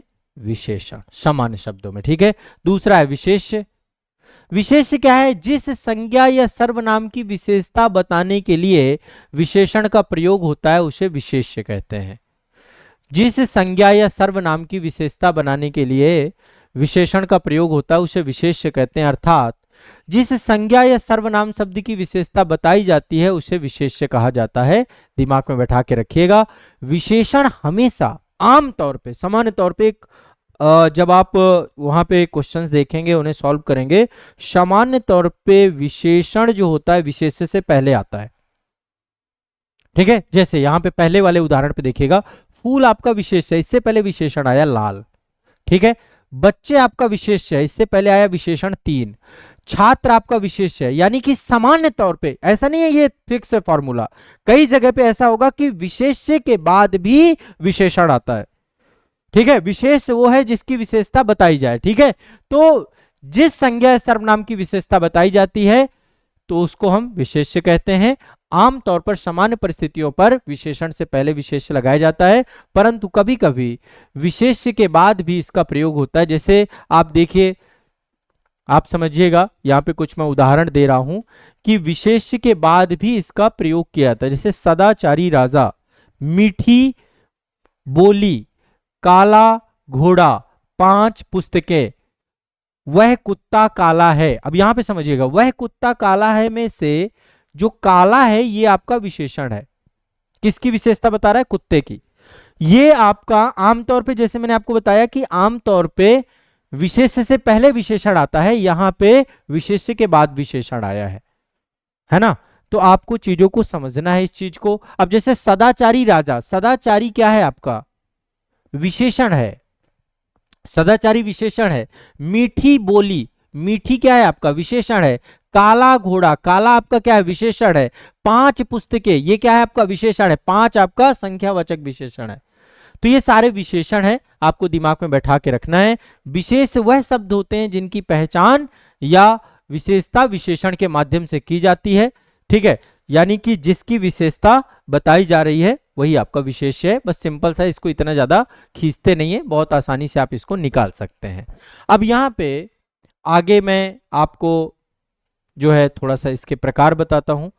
विशेष्य और विशेषण की बात करें यदि हम, तो आमतौर पे विशेष्य वह होता है जिसके बारे में गुण बताया जाता है, और विशेषण वो होता है जो गुण बताता है। आप ये एक लाइन पे चीजें समझ सकते हैं। विशेषण गुण को बताता है, विशेष्य का गुण बताया जाता है। जिसका गुण बताया जाए वो विशेष्य है। इसमें कंफ्यूजन तो नहीं विशेष्य और विशेषण में? जो गुण बताए विशेषण, जिसका गुण बताया जाए वो विशेष्य। ठीक है, बस सिंपल सा है, इसको आसानी से दिमाग में बैठा लेना है। विशेषण संज्ञा सर्वनाम की पहचान को स्पष्ट करता है। विशेष संज्ञा और सर्वनाम ही होते हैं, विशेष ही वो संज्ञा सर्वनाम है जिनकी विशेषता बताई जा रही है। तो विशेषण का काम है संज्ञा सर्वनाम की विशेषता बताना, विशेष्य संज्ञा सर्वनाम ही होते हैं। विशेष्य के बारे में ये प्रश्न पूछा जाए यानी कि विशेषता, किसकी विशेषता बताई जा रही है वही आपका विशेष यहाँ पर निकल के आ जाएगा। 4 प्रकार के विशेषण होते हैं। पहला होता है गुणवाचक, दूसरा होता है संख्यावाचक, तीसरा होता है परिणामवाचक, चौथा होता है आपका सर्वनामिक। 4 प्रकार के विशेषण होते हैं और ये चारों प्रकार से ही आपके क्वेश्चन आएंगे। गुणवाचक मतलब जिस विशेषण शब्द से संज्ञा या सर्वनाम के गुण के बारे में, दशा के बारे में, स्वभाव के बारे में, स्थिति के बारे में, रूप रंग के बारे में, आकार के बारे में, दिशा के बारे में, भाव के बारे में उसका लक्षित किया जाता है।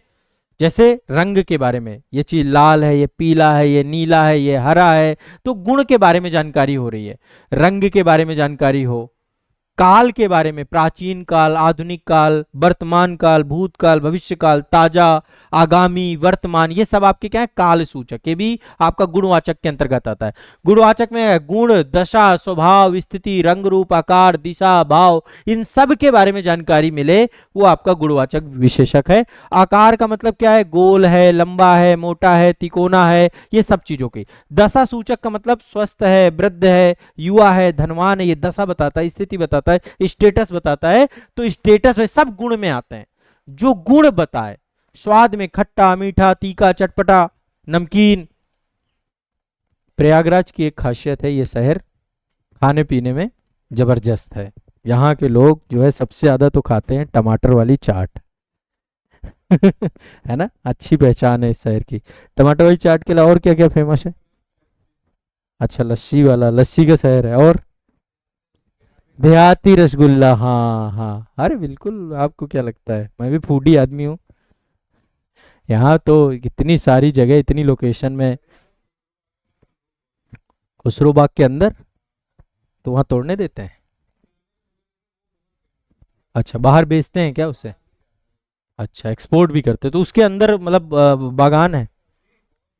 अच्छा अच्छा, अभी खुसरो बाग बाहर से ही देखा, अंदर नहीं गए, चले कभी समय निकाला जाएगा। तो ये तो आपका गुणवाचक विशेषण हो गया, ठीक है, जो गुण बताए। दूसरा संख्यावाचक। संख्या का मतलब है जिस विशेषण शब्दों से संज्ञा सर्वनाम की संख्या का बोध हो। दो भेद होते हैं, निश्चित संख्या और अनिश्चित संख्या।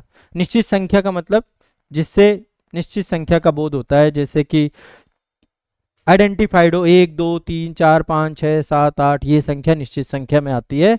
और अनिश्चित संख्या वे होती है जिससे कुछ पता ही नहीं चलता है। जैसे कुछ बच्चे, कुछ बच्चे का मतलब कुछ बच्चे, बहुत ज्यादा बच्चे, थोड़ा पानी, है ना, ये सब आपका अनिश्चितवाचक होता है। तो जिससे हमें संख्या का बोध ना हो, ये भी आपका विशेषण है। अगला है परिणामवाचक विशेषण। परिणामवाचक जिस से संगम और सर्वनाम की मात्रा, परिमाप, उसकी नाप, तौल, इन सब का ज्ञान कराते हैं, उन्हें परिणामवाचक विशेषक कहते हैं। जैसे 2 किलो, 4 किलो, 4 मीटर, 2 मीटर, सारा धन, है ना, जिससे उसकी माप पता चले, उसका एक 1 लीटर, 2 लीटर, ये सब आपका परिमाप। बीच में इसमें भी दो ही है, निश्चित परिमाप और अनिश्चित परिणाम, ठीक है। तो निश्चित के अंतर्गत वो है जिसमें निश्चित मात्रा का बोध हो, जैसे 2 दर्जन केले, पता 24 केले आएंगे इसमें। 10 किलो गेहूं, ठीक है, ये भी निश्चित है। अनिश्चित में क्या आता है इसके अंतर्गत? थोड़ा पानी ले आओ, सब धन चोर चुरा ले गए, यहाँ पे माप का जहां पता ना चले, निश्चित परिमाप वहां पर होती है। अगला है सार्वनामिक। सार्वनामिक विशेषण का मतलब है जो सर्वनाम शब्दों का विशेषण बताए, ठीक है, उन्हें सार्वनामिक विशेषण कहते हैं। अब देखो एक चीज यहाँ पे मैं अभी थोड़ा सा सार्वनामिक के बाद कुछ याद करने की ट्रिक भी आपको बताऊंगा। सर्वनाम से पहले लग करके उसकी विशेषता का बोध कराते हैं, उनको सर्वनामिक कहते हैं। सर्वनाम आप सभी जानते हैं, जो संज्ञा की जगह इस्तेमाल किए जाते हैं वो सारे सर्वनाम होते हैं, ठीक है। तो प्रोनाउन बोलते हैं हम लोग, नाउन प्रोनाउन। तो किसी, अब जैसे यहां पर है वे लड़के इधर आ रहे हैं, तो इसका मतलब यही है कि जहां पे आपका जो है सर्वनाम की विशेषता जो बताए उसे सर्वनामिक विशेषण कहते हैं, बस सिंपल सा है। और इसके भी दो आधार है, एक तो मौलिक सर्वनामिक विशेषण, यानी कि बिना किसी रूपांतरण के जो पहले आए, जैसे यह घर, वह लड़का, कोई नौकर, ये सब आते हैं। और दूसरे होते हैं यौगिक सार्वनामिक विशेषण, जो मूल सर्वनामों पे प्रत्यक्ष रूप से लगाने से बनते हैं, जो मौलिक हैं और कुछ आपके जो है रूपांतरित हैं। तो अब यहां पे फिर से एक बार समझिएगा, विशेषण चार प्रकार के आपके, गुणवाचक, संख्यावाचक, परिणामवाचक और सार्वनामिक विशेषण। इन चारों विशेषण में एक तो आपसे जो क्वेश्चन बनेगा, एक तो विशेष्य और विशेषण पूछेगा। बहुत स्मार्टली ध्यान से एक बार समझना है। विशेष्य और विशेषण में मूलभूत अंतर बस इतना है कि जब जो गुण बताए जिससे हमें पता चले कौन, कितना, कैसा, ये सब आपका जो है विशेषण है, और जिसका गुण बताया जाए वो आपका विशेष्य है। ठीक है, तो विशेषण में जब ये पूछे कि जब कोई शब्द पूछता है कैसा, कितना, कौन सा, तो विशेषण होता है, और जिसका उत्तर जो मिलता है वो आपका विशेष्य होता है। ठीक है, तो एक बार इसकी प्रैक्टिस आपको करनी होगी। अब इसमें लिस्टिंग थी, सारी चीजें थी, मुझे ज्यादा बेहतर ये लगा कि मैं पहले एक बार आपको कॉन्सेप्ट क्लियर कर दूं। इसका कॉन्सेप्ट बहुत सिंपल सा है, बहुत आसानी से क्वेश्चन आपके सॉल्व हो सकते हैं। थोड़ा सा याद कर लीजिएगा, कुछ प्रैक्टिस कर लीजिएगा। जो मैंने आपको टेक्निक बताई है पर डे 10 शब्द के हिसाब से इसको इन्फोग्राफिक करिएगा। बाकी मैं एक लिस्ट आपको अलग से डिजिटल बोर्ड वाले सेशन में दूंगा, जिसमें आपको आराम से पूरे के पूरे विशेषण और विशेष जो इंपॉर्टेंट है वहां पे मैं बता दूंगा। ठीक है, अब चलिए आगे बढ़ते हैं विलोम शब्द के बारे में। विलोम शब्द क्या है? किसी शब्द का विपरीत अर्थ, उल्टा अर्थ, जो उल्टा अर्थ बताए, किसी शब्द का विपरीत अर्थ बताने वाले शब्द को विलोम शब्द कहते हैं। ठीक है, एक दूसरे के विरोधी शब्द, एक दूसरे के विरोधी शब्दों को हम विलोम शब्द कहते हैं। तो वे शब्द जो किसी अन्य शब्द के विपरीत अर्थ को प्रकट करते हैं, ऐसे शब्द किसी अन्य शब्द के ठीक उल्टे अर्थ को प्रकट करते हैं। भाषा में भावी विचारों की स्पष्टता, उत्कृष्टता, अभिव्यक्ति में विलोम शब्दों का ज्ञान बहुत जरूरी होता है। विपरीत अर्थ लिखते समय हमें यह ध्यान रखना होता है कि संज्ञा का विलोम संज्ञा ही होगा, सर्वनाम का विलोम सर्वनाम ही होगा। मतलब वो जो उसका मूल रूप है, वो मूल रूप में जिस प्रकार का है, यदि संज्ञा है तो उसका विलोम भी संज्ञा होगा, सर्वनाम है तो उसका विलोम भी सर्वनाम होगा, विशेषण है तो उसका विलोम भी विशेषण होगा। तो जिस कोटि का आपका शब्द है उसी कोटि का उसका विलोम होगा, यह आपको ध्यान में रखना है। ठीक है, तत्सम का विलोम तत्सम ही होगा, तद्भव का विलोम तद्भव ही होगा, उसी सेम कोटि में विलोम आपके रहते हैं। तो चलिए विलोम शब्द एक बार देखते हैं, एक सांस में सारे हमें देखने हैं, बहुत फास्ट फास्ट देखेंगे, इनको मल्टीपल टाइम पे आपको रिवाइज करना है, चीजें हो जाएंगी। श्री गणेश का इतिश्री, श्री गणेश का मतलब होता है शुरू करना, इतिश्री का मतलब जैसे अभी हमारा मास्टर वीडियो का श्री गणेश हुआ है, थोड़ी देर बाद इतिश्री हो जाएगा, खत्म हो जाएगा ये। उद्घाटन, समापन, और मैं चाहता हूं जितने शब्द हैं जब भी इन्हें भी पढ़िए, गूगल में एक बार इनका अर्थ जरूर जानिए, आपकी बहुत अच्छी समझ विकसित होगी। ठीक है, कहां पे किस शब्द का उपयोग किया जाता है सब कुछ आपको इंटरनेट में मिल जाएगा। तो श्री गणेश, इतिश्री, उद्घाटन, या चैट जीपीटी का यूज कर सकते हो आप। चैट जीपीटी में आप उसको बोलिए कि मैं आपको शब्द बताऊंगा, आपको इसका मुझे अर्थ भी बताना है, कैसे इसका उपयोग कर सकते हैं, इसका विलोम भी बताइए, इसका पर्यायवाची भी हो तो वो भी बताइए। एक बार उसे कमांड दे दीजिए चैट जीपीटी को 5-6 बातें। यदि इससे अनेक शब्दों का एक शब्द हो सकता है तो एक ही शब्द से आपको सब कुछ बता देगा कि अच्छा इसका विलोम ये होगा, इसके पर्यायवाची ये बन सकते हैं, इसका अनेक शब्दों का एक शब्द ये बन सकता है, इसमें वर्तनी शुद्धि यदि कुछ भी होगा उसको 5-6 कमांड दे देंगे तो आपको रिमाइंडर, उसको बोल दो कि भाई मुझे डेली याद कराना है 10 शब्द, तुम्हारी जिम्मेदारी है। तो वो मशीन है, वो आपको डेली 10 शब्द बना के देती रहेगी, आपके याद होते रहेंगे। या जो शब्द आपके पास है एक बार उसको लिस्ट भेज दीजिए कि भाई ये लिस्ट है, ये बहुत इंपॉर्टेंट है, अब ये मुझे याद कराना, मेरी परीक्षा है आरओ की।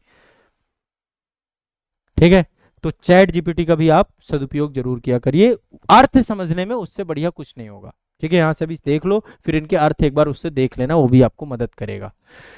तो अंतरंग, बहिरंग, अंतर्द्वंद, बहिर्द्वंद, अंतर्द्वंद, बहिर्द्वंद, अंतर्मुखी, बहिर्मुखी, अथ का इति, अनुग्रह का विग्रह, अभिहित का अनभिहित, अमावस्या का पूर्णिमा, अमित का परमित, अमीर का गरीब, आकलन का विकलन, आर्द्र का शुष्क या अनाद्र। देखो एक तरीका ये भी हो सकता था कि मैं आपको ये बताता कि इसके आगे ये लगा देने से, कुछ विलोम शब्द हैं जिनमें आगे आ लगा दिया जाए तो विलोम बन जाता है, कुछ का ये कि उनके लिए पूरा एक नया शब्द ही बनता है, वो भी एक तरीका हो सकता था।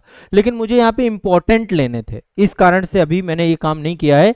मैं आपको ये कैटेगरी करके भी बाद में बता दूंगा कि इस टाइप से आप इसमें ये लगा दो, ये लगा दो तो बन जाए। किसी के आगे औ लगाना होता है, किसी के आगे आ लगाना होता है, उससे उसका विपरीत शब्द बन जाता है। किसी के आगे प्रति लगाना होता है, तो कुछ उपसर्ग और प्रत्यय भी हमें समझेंगे। उपसर्ग प्रत्यय एक्चुअली पीसीएस के मेंस में है, आपका जब मेंस आप पढ़ोगे तो पीसीएस के मेंस में उपसर्ग प्रत्यय है। तो जब मैं वहां पे सेशन लूंगा तो वहां पे विलोम शब्द जब आपको बताऊंगा तो इस टाइप का यदि आप उपसर्ग लगाओगे तो ये प्रभाव पड़ेगा। उपसर्ग जो आगे लगे उसका प्रभाव उस पूरे शब्द को उल्टा कर देगा, ठीक है, या ये प्रत्यय लग के उसका प्रभाव उल्टा कर देगा। तो ऐसे भी हम इसको पढ़ेंगे, लेकिन कुछ ऐसे हैं जिनका बिल्कुल जो है एक वो भी होता है, कुछ अपवाद भी है।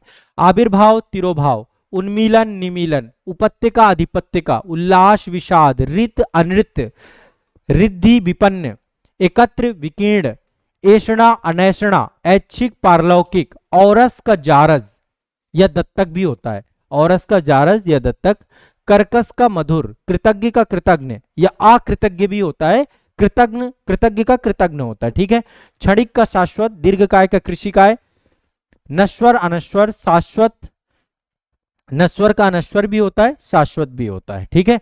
नैसर्गिक का कृत्रिम, नैसर्गिक मतलब नेचुरल या प्राकृतिक, परिसीमन का आशीमन, पुष्ट का क्षीण, मिलन का विच्छेद या वियोग भी होता है, विरह भी होता है। मिलन का विच्छेद भी होता है, वियोग भी होता है, विरह भी होता है।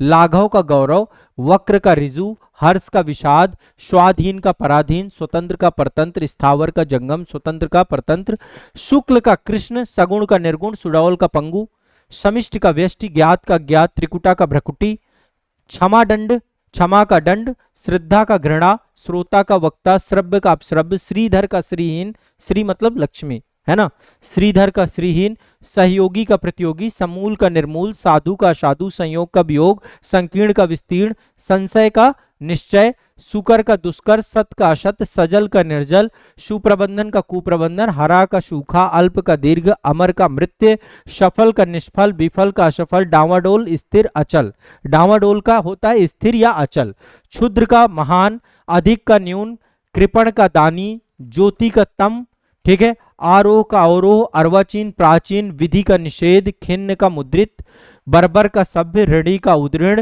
स्तुत का हेय, निंदा का स्तुति, तृष्णा का वितृष्णा, ऐहिक का परलौकिक, यौवन का जरा या वार्धक, लोलुप का संतुष्ट, विवाहित का निषिद्ध, गृहस्थ का मुक्त, चिरंतर का नश्वर, ऋजु का वक्र, शिष्ट का अशिष्ट, तिमिर का आलोक, साहोदर का अन्योदर, अवनी का अंबर, सुप्त का जागृत, बहुधा का यदा कदा, कर्कश का मधुर, प्रसारण का आसंकुचन, आकुचन, शोषक का शोषित, स्थावर का जंगम, इहलोक का परलोक, तीक्ष्ण का कुंठित, एकत्र का विकीर्ण, अग्नि का जल, आमिष का निरामिष, गरल का शुदा, संकीर्ण का विस्तीर्ण, कृतज्ञ का कृतज्ञ, अमर का मृत्य, उक्त का अनुक्त, उन्मीलन का निमीलन, निर्दय का साद्रय, ठीक है।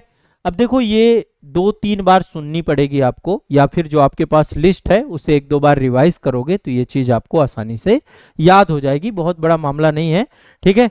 उपकार का अपकार, उत्कृष्ट का अपकर्ष, काफी चीजें आपको याद भी होंगी, रिवाइज हो रही होंगी। इप्सित का अनिप्सित, पोषक का शोषक, उपमेय का अनुपमेय, दक्षिण का वाम, जारज का औरस, जारज का औरज, अग्रज का अनुज, निषिद्ध का विहित, आदृत का निरादृत, प्राची का प्रतीची, ऐश्वर्य का अनैश्वर्य, स्वजात का विजात, उपत्यका का अधिपत्यका, पुरोगामी का पश्चिगामी, निश्चल का चंचल, उन्नति का अवनति, सुशील का दुशील, उन्नति अवनति, न्यून का अधिक, स्वल्पायु का दीर्घायु, अवसाद का उल्लास, ईशत का अलम, आधा का ऊपरी, अधिकतम का अल्पज्ञ, परोक्ष का प्रत्यक्ष, विरक्त का अनुरक्त, सूर का भीरु, अतिथि का अतिथेय, तरुण का वृद्ध, खल का सज्जन, ईर्ष्या का अनिच्छा, इच्छा का अनिच्छा, नीरस का सरस, संपन्न का विपन्न, श्लाघा का निंदा, ईशत का अलम, अवसाद का उल्लास, आधा का ऊपरी या मलिन का निर्मल, मृषण का रूक्ष, कर्कश का मधुर, कपित का आकपित, नैसर्गिक का प्राकृतिक, पश्चाताप का पौरुष्य, तटस्थ का सापेक्ष या औचक या अक्सर, झुकाव का तनाव, गाफिल, गाफिल का खबरदार, रुक्ष का स्निग्ध, श्लाघा का निंदा, उत्तम का अधम, ज्योति का तम, तृष्णा का तृप्ति, गगनचुंबी का तल स्पर्शी, उपत्यका का आधिपत्य का, समास का व्यास, राजा का रानी या प्रजा और रंक, पुरोगामी का पश्चगामी, निश्चल का चंचल, भौतिक का आध्यात्मिक, अभौतिक, योगी का भोगी, छली का निश्चल, बहिरंग का अतरंग, अमावस्या का पूर्णिमा, अनिवार्य का ऐच्छिक, तमस का ज्योतिर्गम और विश्लेषण का संश्लेषण। ठीक है, ये आपका जो है शब्द विलोम है। बहुत लिस्ट है पर ये ज्यादा टाइम नहीं लगता। मैं फिर से आपसे आग्रह करूंगा 10 शब्द विलोम प्रतिदिन के हिसाब से विद उनके अर्थ के साथ याद करिएगा। इससे आपकी भाषा की एक बहुत दीर्घ समझ आपकी विकसित होगी। जो मैंने आपको बताया इसको जब एक बार दो बार सुनेंगे तो आपको फास्ट ट्रैक याद हो जाएगी। देखो मैं बोलते समय हो सकता है कई बार उच्चारण में या कुछ भी गलती हो जाए तो वो भी आप लोग ध्यान जरूर दिलाइएगा। आपको कमेंट सेक्शन में चीजों को देखते हुए बताते हुए भी चलना है। वैसे मेरी पूरी कोशिश है, इसमें कोई भी त्रुटि नहीं है, त्रुटिहीन है पूरा का पूरा। कोशिश मैंने यही की है, एक एक मैंने प्रॉपर सभी जब तक वेरीफाई नहीं किए तब तक मैंने आपको यहाँ पे कुछ भी नहीं दिया है। सब कुछ वेरीफाइड है, बुक का भी है तो बुक का भी वेरीफाइड है, कंटेंट का वेरीफाइड है, सब कुछ का है। ठीक है, इसके बाद है तद्भव तस्यम। देखो तद्भव तस्यम में आपको बस एक बार अर्थ समझना है। तत्सम होते हैं आपके शाब्दिक अर्थ जैसे का तैसा। जैसा का तैसा मतलब हमारी जो मूल भाषा थी वो संस्कृत थी, तो हिंदी में कई सारे शब्द जैसे के तैसे संस्कृत के उठा के रख लिए गए हैं, उनको हम तत्सम कहते हैं। बिना किसी परिवर्तन के हिंदी में जब हम संस्कृत शब्दों का उपयोग करते हैं तो उन्हें हम तत्सम कहते हैं। क्या केवल हिंदी में करते हैं? नहीं, अन्य भारतीय भाषाओं में भी संस्कृत चूंकि मूल भाषा थी, वैदिक भाषा थी, भारत की प्राचीनतम भाषा थी, तो अन्य भाषाओं में उसकी छाप पड़ी है। अन्य भाषाओं में शब्दों को इंपोर्ट किया गया है, वहां से आयातित किया गया है। तो जो शब्द बिना कोई बदलाव के आयातित किए गए हैं, जैसे का तैसा लिया गया है, बिना परिवर्तन के लिया गया है, उसे तत्सम कहते हैं। ठीक है, जैसे एक शब्द हम यूज करते हैं अग्नि। अग्नि संस्कृत शब्द है, संस्कृत से उठा के रख लिया गया है। ठीक है, सूर्य संस्कृत शब्द है। ठीक है, जल संस्कृत शब्द है।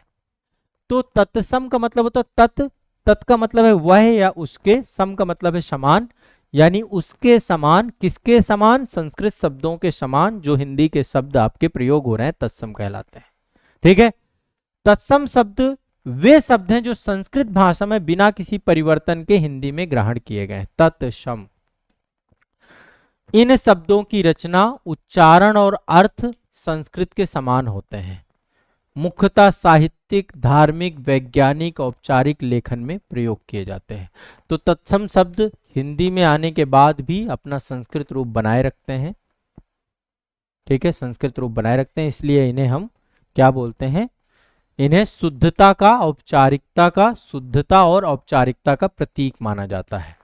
ठीक है, शुद्धता और औपचारिकता। शुद्धता क्यों? क्योंकि इनमें कोई बदलाव नहीं किया गया, मूल शब्द संस्कृत से आए हैं, तो शुद्धता और औपचारिकता का बदलाव। और आपकी भाषा क्लिष्ट, जैसे हम कहते हैं ना क्लिष्ट हिंदी बोलते हैं, ये क्लिष्ट हिंदी का मतलब है उसमें संस्कृत शब्दों का समावेश, थोड़ा सा भाषा बहुत अच्छी हो जाती है। कई सारे लोग बोलते हैं तो आपको अच्छा लगता है क्योंकि वो तत्सम शब्दों का उपयोग करते हैं। जब आप अपनी भाषा में तत्सम उपयोग करने लग जाओगे ना, सामने वाला आपसे, आपको उसको पता चल जाएगा कि हाँ हिंदी का अच्छा ज्ञान है। दूसरा है तद्भव। तद्भव का मतलब है उससे उत्पन्न। किससे उत्पन्न?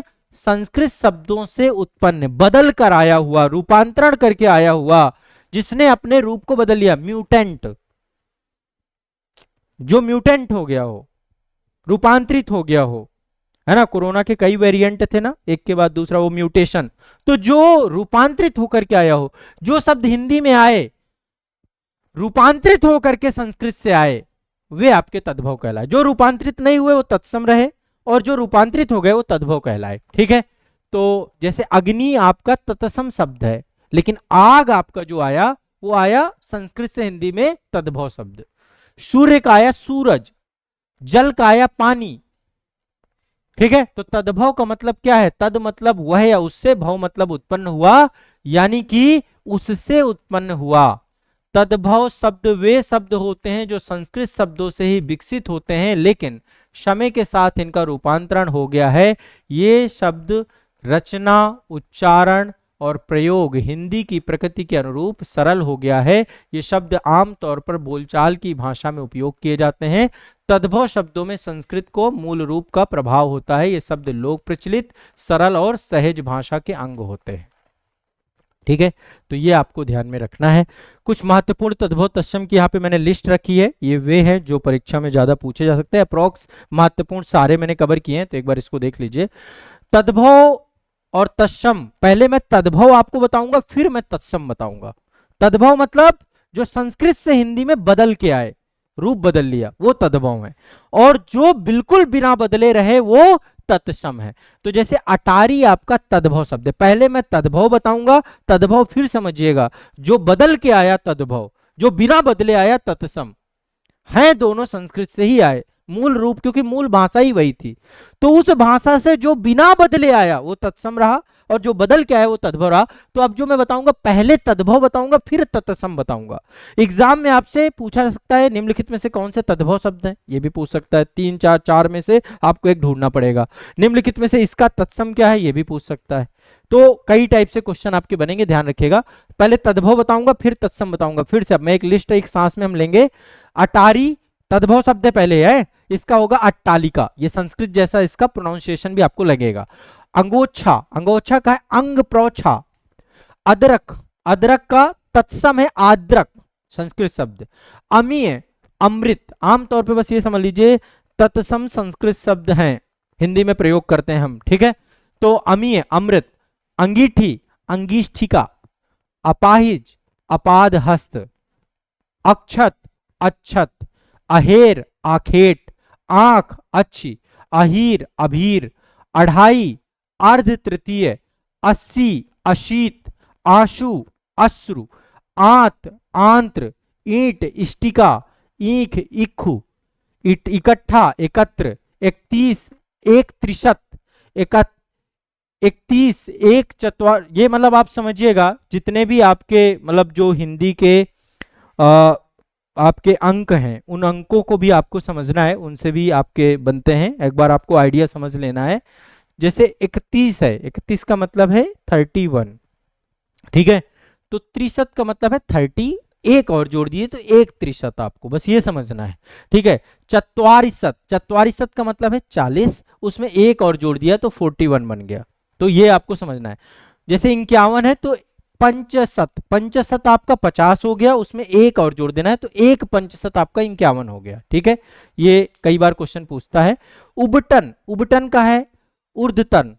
उत्साह का उत्साह। उजाला का उज्जवल। उलाहना का उपालंब। उपरोक्त का उपर्युक्त। 19 का उनविंतीस विंशति।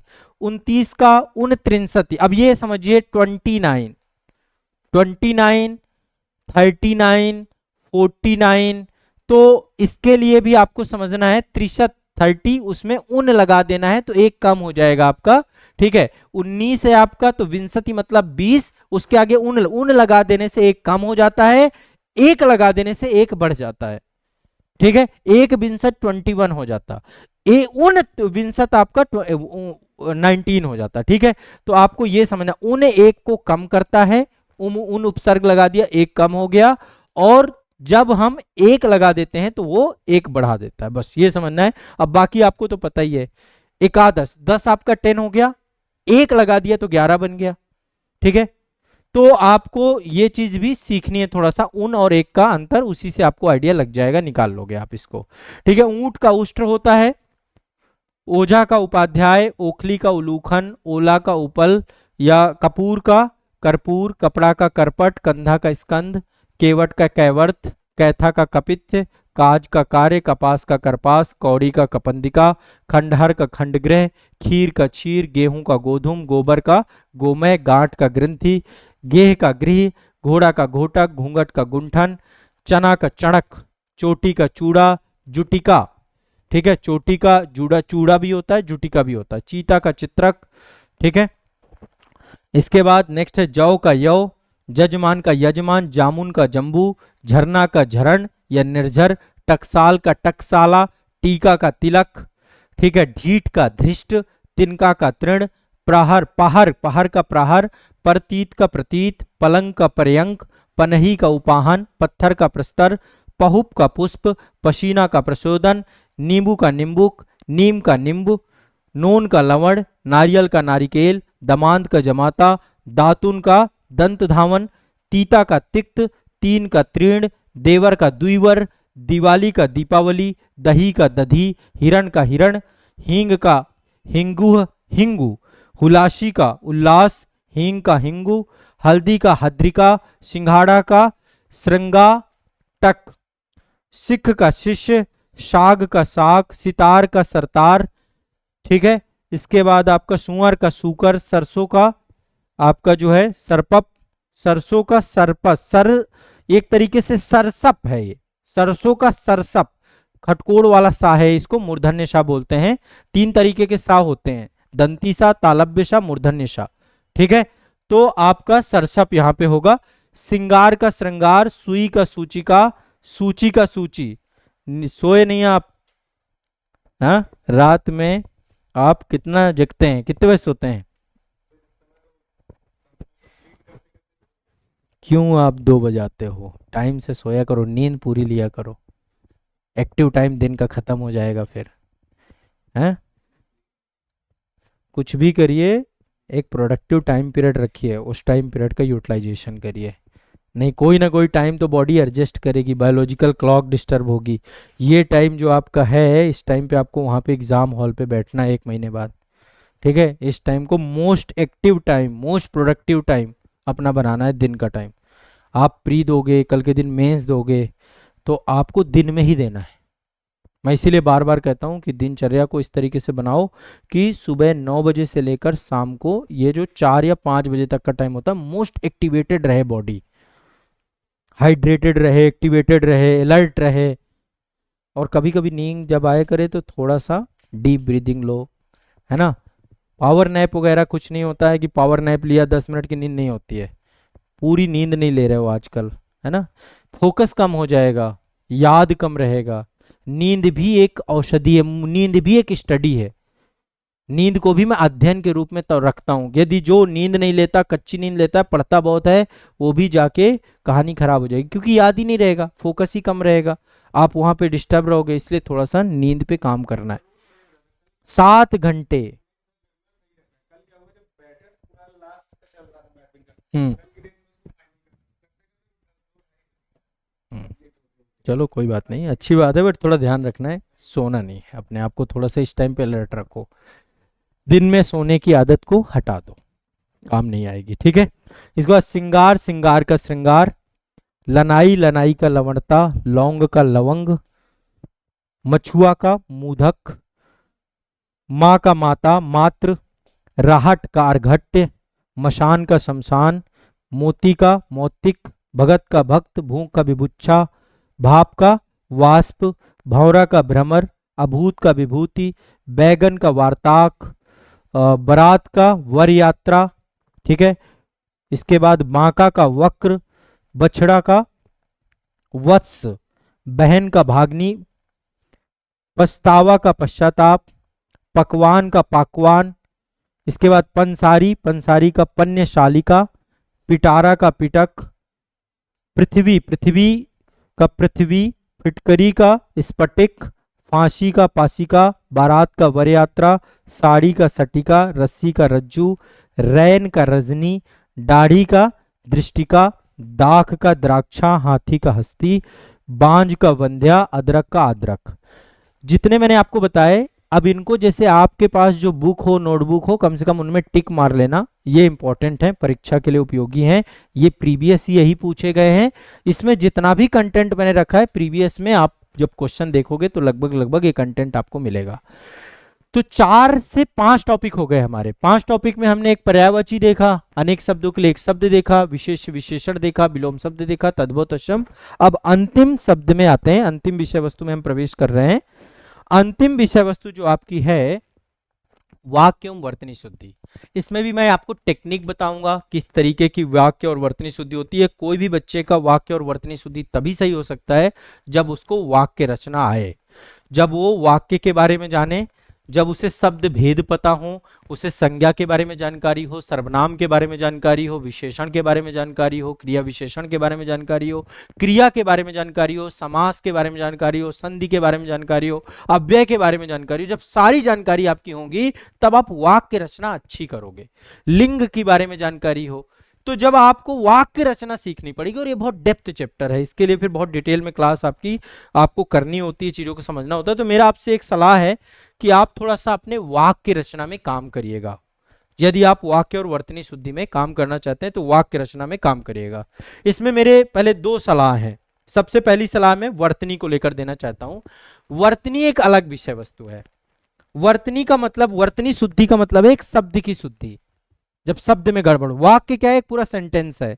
वर्तनी शुद्धि पे पहले हम यहां पे डिस्कशन करेंगे कि वर्तनी शुद्धि, देखो हिंदी भाषा जो आपकी है उसमें बहुत सारे शब्द आपको एक जैसे प्रतीत होंगे बोलने में, लेकिन बोलने में एक जैसे हैं, उनका लेखन अलग अलग होता है। उसमें कहां पर मात्रा लगेगी, कहां पे मात्रा नहीं लगेगी, कहां पे विराम चिन्ह लगेगा, कहां पे उसका लेखन कैसा होगा, ये आपको समझना। तो बोलने में एक जैसे प्रतीत होते हैं किंतु उनकी वर्तनी अलग अलग होती है। सही वर्तनी का ज्ञान और उसका प्रयोग आवश्यक होता है ताकि भाषा की शुद्धता और स्पष्टता बनी रहे। आपके लेखन की उत्कृष्टता वर्तनी से ही बनती है। आपका लेखन कैसा भी हो, यदि हिंदी की अशुद्धि नहीं रहती है तो एग्जामिनर को बहुत ज्यादा फर्क नहीं पड़ता है। अब मैं आपको एक यहाँ पे कुछ तरीके बता रहा हूं वर्तनी शुद्ध करने के लिए। पहले, प्रतिदिन 5 से 10 कठिन शब्दों की सूची बनानी है। अब आपको आज से तय कर लीजिए, आप एक न्यूज़पेपर उठाएंगे, आप कठिन शब्द ढूंढिए उसमें 5 से 10 कठिन शब्द, या आप प्रीवियस ईयर क्वेश्चन पेपर अपने उठा लीजिए, पेपर के 5 से 10 कठिन शब्द आप डेली उठाएंगे। कम से कम 5, ज्यादा से ज्यादा 10। एक लिस्ट बनाइए, एक आपको करिए, उनका पर डे आपको अभ्यास करना है। ज्यादा से ज्यादा 1000 शब्द हैं जो आप डेली लिख रहे हैं, डेली पूछे जा रहे हैं या आपको जरूरी है, उनकी आपको सही वर्तनी सीखनी है। तो आप पर डे 5 से 10 कठिन शब्दों की एक सूची बनाएंगे, उनका अभ्यास करेंगे। हिंदी का अखबार इसके लिए आपका बहुत मदद कर सकता है, आपकी पुस्तकें बहुत मदद कर सकती हैं। जब आप कोई बुक पढ़िए, कोई भी कंटेंट पढ़िए, उसमें जो कठिन शब्द लगे उसकी सही वर्तनी देख करके आप उसको नोट डाउन जरूर करिए। तो एक अलग से आपको अपना हिंदी का शब्दकोश बनाना है जिसमें आपको वर्तनी वाला शब्दकोश बनाना है। उसका शुद्ध शब्द, अशुद्ध शब्द, क्या चीजें हो सकती हैं, उसको थोड़ा सा ध्यान रखना है। तो एक शब्दकोश को नियमित अध्ययन करना है। मोबाइल का उपयोग कर सकते हैं। मोबाइल में एक फीचर होता है ऑटो करेक्ट का, ऑटो करेक्ट फीचर यूज कर सकते हैं मोबाइल में। जब आप टाइप करेंगे तो आपको ऑटो करेक्ट कर देगा। ज्यादा बेहतर है आप चैट जीपीटी का यूज करें। मैं आज के टाइम पे सबसे ज्यादा रिकमेंड इसलिए कर रहा हूं क्योंकि एक ऐसी तकनीक आ चुकी है जिससे चीजें बहुत आसान हो चुकी हैं, बहुत इजी हो चुकी है। मेरा 90% काम जो मैं करता हूं चैट जीपीटी मुझे मदद करता है उसमें। अब इस पे मैं एक अलग से किसी दिन सेशन लूंगा कि चैट जीपीटी का एक्चुअल में सही उपयोग कैसे करते हैं। बहुत सारे लोग चैट जीपीटी का सही उपयोग, मैं आपको थोड़ा सा डेमो दिखाता हूं। मैं, मेरे जितने भी काम होते हैं संस्था के, वो सब ऑटोमेटेड, अब लगभग मैं अपने आप को ऑटोमेटेड कर चुका हूं। मुझे क्या करना है क्या नहीं करना है, जैसे अभी आपको मैं अप्रॉक्स, ये आपकी क्लास है ना, देखिए ये तो संस्था में आपकी एक क्लास का डेमो दिखाता हूँ। ये जनरल हिंदी है, ये टॉपिक है, इसमें 6 टॉपिक ही आपको लिखे होंगे। कल का ये रिसर्च है और ये कुछ नहीं करना है।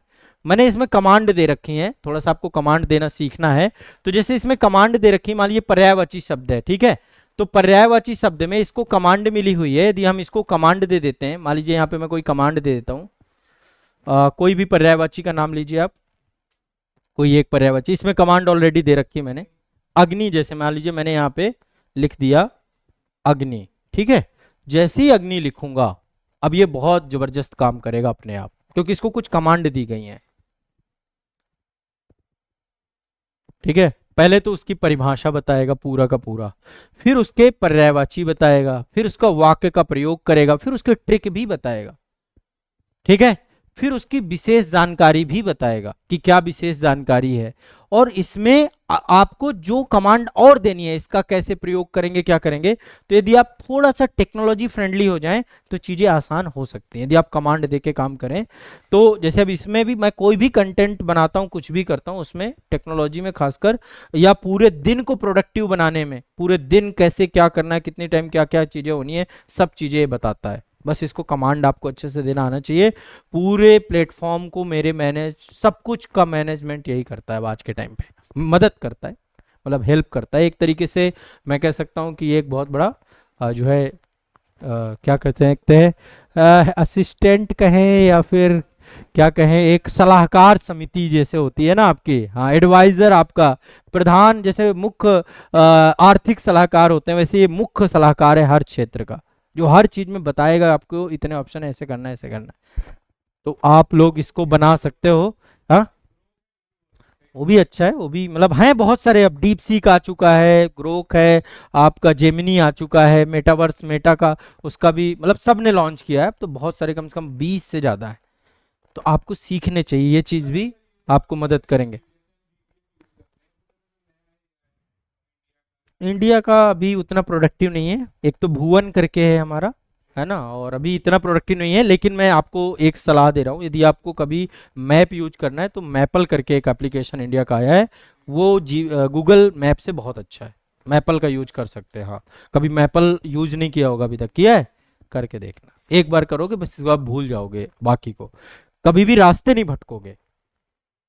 मैपल बहुत अच्छा है, इंडिया का है, बहुत जबरदस्त है, मैप ऑफ इंडिया, जबरदस्त उन्होंने काम किया, जो भी किया है सैल्यूट करने योग्य काम किया, उनको देना चाहिए बहुत बड़ा पुरस्कार भारत सरकार को। अगला चलते हैं वाक्य शुद्धि और वर्तनी शुद्धि पे, ठीक है।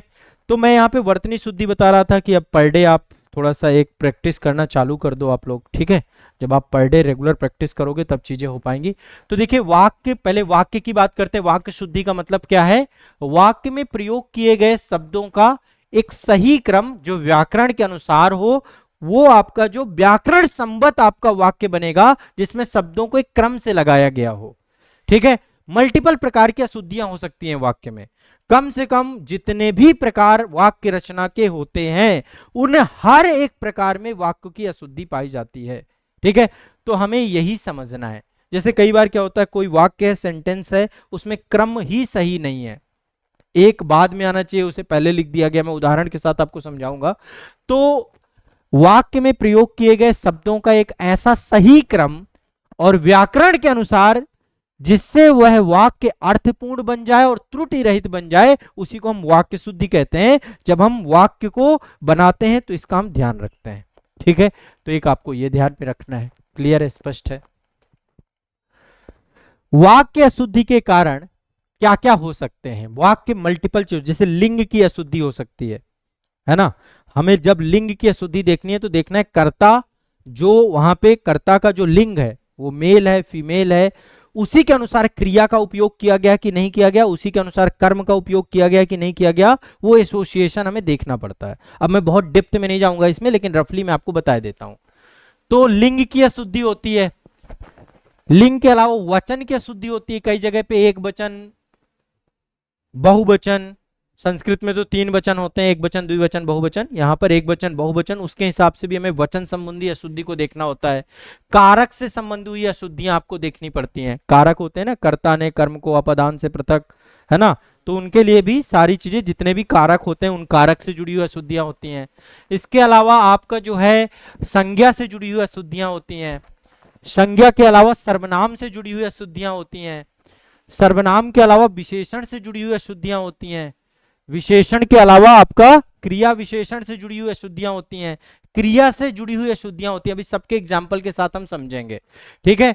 इसके अलावा संधि से जुड़ी हुई अशुद्धियां होती हैं, संधि में कई बार शब्द ही आपका सही नहीं, जैसे कोई भी शब्द हम लिखते हैं तो उसका स्वरूप सही होना चाहिए, संधि से जुड़ी हुई अशुद्धियां होती हैं।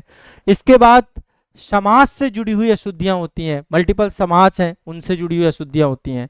इसके बाद शब्द ज्ञान से जुड़ी हुई अशुद्धियां होती हैं, कई सारी शब्द ज्ञान ऐसे होते हैं जिनकी अशुद्धियां हैं।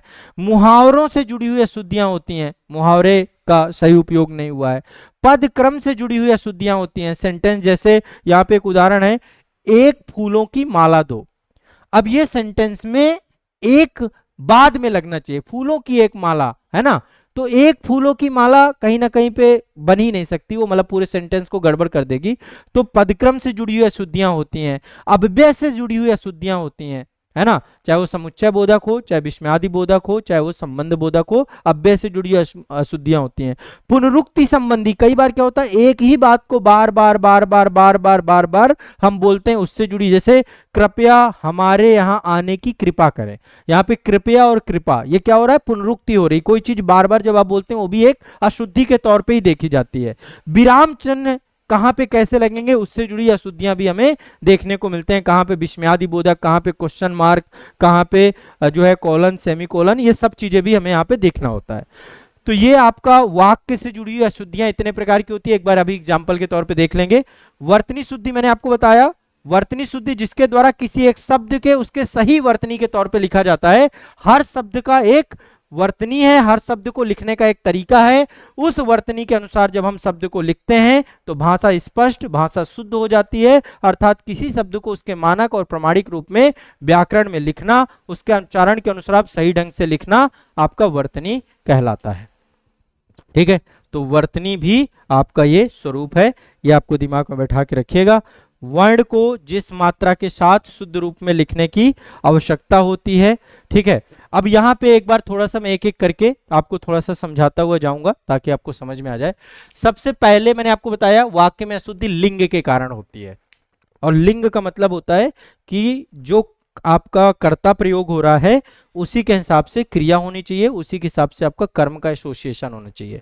हिंदी में वाक्य बनाते हैं ना, पहले आपका कर्ता आता है, कर्ता के बाद क्रिया है, फिर कर्म है आपका। ठीक है, जैसे subject plus helping verb plus आपका फिर वो ऑब्जेक्ट, मेन बॉडी, ये सब चीजें, मतलब एक इंग्लिश का जो स्वरूप है वही हिंदी का स्वरूप है, दोनों में बहुत ज्यादा अंतर नहीं है। तो यहाँ पे आपको यदि ये बनाना आता है तो आप लिंग संबंधी, जैसे मैंने 2 रोटियां खाया, अब मैंने 2 रोटियां खाया, तो यहाँ पे जो रोटियां शब्द है ना, वो आपको देखना पड़ेगा। और इसका शुद्ध अशुद्ध शब्द यहाँ पे खाया शब्द, इसका मैंने 2 रोटियां खाई। ठीक है, तो यहाँ पे लिंग संबंधी अशुद्धि है। वचन संबंधी अशुद्धि में से प्रत्येक व्यक्ति बुरे नहीं होते हैं, तो यहाँ पे प्रत्येक व्यक्ति आपका एक वचन या बहुवचन को दिखा रहा है, बहुवचन को दिखा रहा है। प्रत्येक व्यक्ति बुरा नहीं होता है, बुरे नहीं, बुरे शब्द नहीं यहाँ पे उपयोग होगा, यहाँ पे बुरा नहीं होता है। तो ये वचन संबंधी अशुद्धि है। कारक संबंधी अशुद्धि में पेड़ को पत्ते गिरते हैं, जब कोई चीज गिरती है, पृथक होती है, वहां पे अपादान कारक होता है। आपको कारक पता होना चाहिए, कर्ता ने, कर्म से, है ना, कर्म को करण से, है ना। तो जब आपका अपादान कारक प्रयोग होगा, वहां से शब्द, वो पृथक हो रहा है तो वहां पे से शब्द आएगा। इन सब के लिए रूल्स हैं, है ना, फार्मूला बनाए गए हैं। तो आप उन फार्मूलों को जब समझेंगे तो यहाँ पे लिखा पेड़ को पत्ते गिरते, नहीं, पेड़ से पत्ते गिरते हैं, अपादान से पृथक। जब कोई चीज पृथक होगी तो वहां पे से आ जाएगा। तो ये कारक संबंधी अशुद्धि हो सकती है और ये बहुत विस्तारित है। संज्ञा संबंधी अशुद्धि, मैंने तुमसे सोमवार के दिन, मैं तुमसे सोमवार के दिन मिलूंगा। ठीक है, तो यहां पे क्या है, मैं तुमसे सोमवार के दिन मिलूंगा, इसकी जगह पे होगा मैं तुमसे सोमवार को मिलूंगा, के दिन नहीं होगा, क्योंकि सोमवार भी यूज कर रहे हो आप और दिन भी यूज कर रहे हो। ठीक है, एक साथ आप दोनों का यूज ना करके केवल और केवल, क्योंकि आपने सोमवार कहा यानी वो दिन ही है, मैं तुमसे सोमवार को मिलूंगा।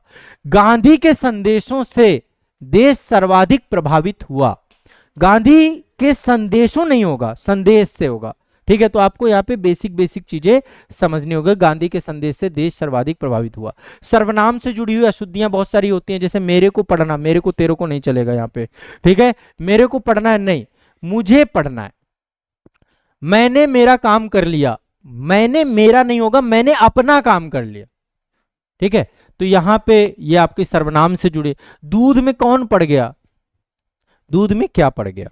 ठीक है, तो बेसिक चीजें हैं, कई बार अंडरस्टैंडिंग से भी आप चीजों को समझ जाओगे कहां पे क्या कमी है। थोड़ा सा जब आप इनको हल करते हो है जटिल, है इतना आसान नहीं है, क्योंकि बहुत डेप्थ सब्जेक्ट है। वर्तनी शुद्धि डालकर आयोग ने सबसे बड़ा गेम किया है, क्योंकि इससे सब कुछ जुड़ता है, इससे पूरी हिंदी जुड़ती है। हाँ, उसमें जब आप उसको बारीकी से देखोगे तो थोड़ा सा है डिफिकल्टी, क्योंकि हिंदी की डेप्थ जानकारी होगी तभी आप ये काम कर पाएंगे। तो सर्वनाम से जुड़ी हुई अशुद्धि हो गई आपकी। विशेषण का मतलब मैंने आपको बताया, जो विशेषता बताए, उसे भारी भूख लगी है, भारी शब्द ना होकर के बहुत शब्द यहाँ पे यूज होगा। क्रिया संबंधी अशुद्धि, तुम जल्दी से कपड़े डाल दो। ठीक है, तुम जल्दी से कपड़े पहन लो, कपड़े कहाँ पे कौन सी क्रिया लगेगी, इससे जुड़ी हुई चीजें। मुंबई में मानसून आ गई, नहीं, मुंबई में मानसून आ गया। क्रिया विशेषण से संबंधी अशुद्धियां, उषा दिन दिन रामायण पढ़ती है, तो दिन दिन ना हो करके प्रतिदिन होगा आपका, है ना। यहाँ पे सारे सेब हाथ हाथ बिक गए, इसकी जगह हाथों हाथ शब्द होगा। तो थोड़ा सा आपको क्रिया की विशेषता या क्रिया विशेषण को समझना होगा। फिर संधि संबंधी अशुद्धियां है आपकी। उज्जवल चरित्र के लिए मानसिक दृढ़ता आवश्यक है, तो उज्जवल चरित्र के लिए मानसिक दृढ़ता आवश्यक है। कृष्ण पीतांबर धारण करते हैं, कृष्ण पीतांबर, यहाँ पे छोटा ती है। उज्जवल भी शब्द जो लिखा जाता है उसमें दोनों जा आधे होते हैं। महत्व जब हम लिखते हैं तो दोनों ता आधे होते हैं, मतलब उसमें पूरा ता नहीं आता। तो मतलब आपको थोड़ा सा जो कुछ डिफिकल्ट शब्द हैं उनको समझना पड़ेगा, ठीक है। तो उज्जवल में दोनों जा आधे होते हैं, ठीक है। इसमें आपका जो है ये संधि संबंधी अशुद्धि है। पीतांबर में बड़ा पी होता है, पीतांबर धारण करते हैं। सामासिक पद संबंधी अशुद्धियां होती है, जैसे बलि पशु प्रथा पर रोक लगा दी गई, तो यहाँ पे बलि ना होकर के बलि पशु प्रथा होती है। रातों रात चोर भाग गए, तो यहाँ पे रातों नहीं होता, रातों रात होता है। आप एक बार थोड़ा सा उसके सेंटेंस को समझने की कोशिश करिएगा कि इसका वर्तनी का कितना है। शब्द ज्ञान संबंधी अशुद्धियां होती हैं, चिड़िया गा रही है, चिड़िया गाती नहीं है, चिड़िया चहकती है, ठीक है। बाण जो है बड़ा उपयोगी शस्त्र है। शस्त्र और अस्त्र आपको समझना पड़ेगा। शस्त्र वो है जिसको हाथ में लेकर के लड़ा जाता है, शस्त्र है। अस्त्र वो है जिसको चला के मारते हैं हम लोग, ठीक है। जैसे लाठी किस में आएगा, लाठी आपका शस्त्र है। अस्त्र क्या है, बाण है, भाला है, भाला आपका अस्त्र है। गदा आपका क्या आएगा, शस्त्र में आएगा। तो शस्त्र वो है जो अपना स्थिर रहता है, हाथ में लेकर के हम जिसको चलाते हैं वो शस्त्र है, और जो चला के मारते हैं वो अस्त्र है, ठीक है। तो बाण आपका यहाँ पे शस्त्र की जगह अस्त्र होगा, बाण बड़ा उपयोगी अस्त्र है ना। मुहावरे संबंधी अशुद्धियां हो जाती हैं। देश पर प्राण कुर्बान करना सैनिक का कर्तव्य है, तो यहाँ पे प्राण कुर्बान नहीं होगा, प्राण न्यौछावर करना, ठीक है। तो थोड़ा सा मुहावरे संबंधी आपका ज्ञान होना चाहिए। पद क्रम की अशुद्धियां, एक फूलों की माला दे दो, यहाँ पे पदक्रम में यहाँ पे हो जाएगा फूलों की एक माला दे दो। अव्यय संबंधी अशुद्धियां, तो अव्यय वाली कई सारी अशुद्धियां मल्टीपल समुच्चय बोधक, विस्मयादि बोधक या संबंध बोधक होती हैं। तो ये आपको यहाँ पे जैसे जो लोभी है फिर एक साधु नहीं है ना, तो इसका जो लोभी है वो है साधु नहीं है, फिर यहाँ पे शब्द नहीं होगा। पुनरुक्ति संबंधी, जैसे मैंने बताया कि हम कई बार एक ही बात को बार बार कहते हैं, कृपया हमारे यहाँ आने की कृपा करें, इसकी जगह पे होगा कृपया हमारे यहाँ आए, ठीक है। विराम चिन्ह संबंधी अशुद्धियां, ये सारी प्रकार की अशुद्धियां आपको वाक्य शुद्धि में देखनी होंगी, समझनी होंगी। इसके लिए आपको पूरा वाक्य रचना को पढ़ना पड़ेगा, समझना होगा, तब आप इसमें बहुत परफेक्ट हो पाएंगे, ठीक है। वाक्य रचना का विषय है। वर्तनी शुद्धि, जैसा मैंने बताया कि वह प्रक्रिया जिसके द्वारा कोई शब्द या उसकी वर्तनी सही तरीके से लिखी जाती है, वर्तनी शुद्धि में आती है। अर्थात किसी शब्द को उसके मानक या प्रमाणिक रूप से व्याकरण संबत उसके उच्चारण के अनुसार सही ढंग से लिखना ही वर्तनी शुद्धि होती है, ठीक है। तो ये आपको ध्यान में रखना है। वर्तनी सुधारने के लिए मैंने उपाय भी आपको बताए हैं कि पर डे आपको ध्यान में रखना है और शुद्ध रूप में लिखने की आवश्यकता को आपको समझना है, ठीक है। तो यहाँ पे जैसे कवयित्री है ना, कवयित्री में कवि नहीं होता है, कवयित्री होता है। ये सब चीजें जब आप देखेंगे स्मार्टली तब समझ पाएंगे। उज्जवल में पूरा जा नहीं होता, आधा जा होता है। ग्रहणी होता है तो ग्रहणी नहीं होता, ग्रहिडी, छोटी ही की मात्रा यहाँ पे लगती है। तो ये आपको स्मार्टली देखना पड़ेगा, पढ़ना पड़ेगा, तब जाके आप इसको कर पाएंगे, ठीक है।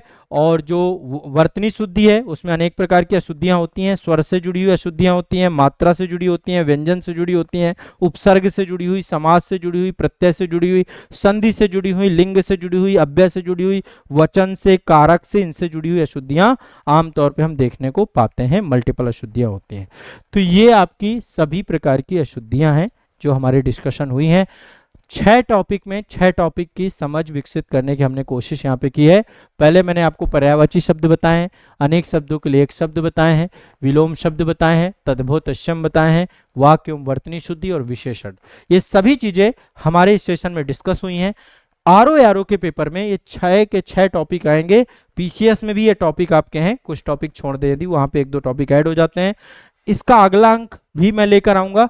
अगले अंक में आगे के जो शब्द हैं उनको भी ऐड करेंगे, जैसे कुछ नए टर्म्स जैसे मुहावरे, लोकोक्तियां, वो आपका पीसीएस में आता है। उपसर्ग प्रत्यय पीसीएस में आता है।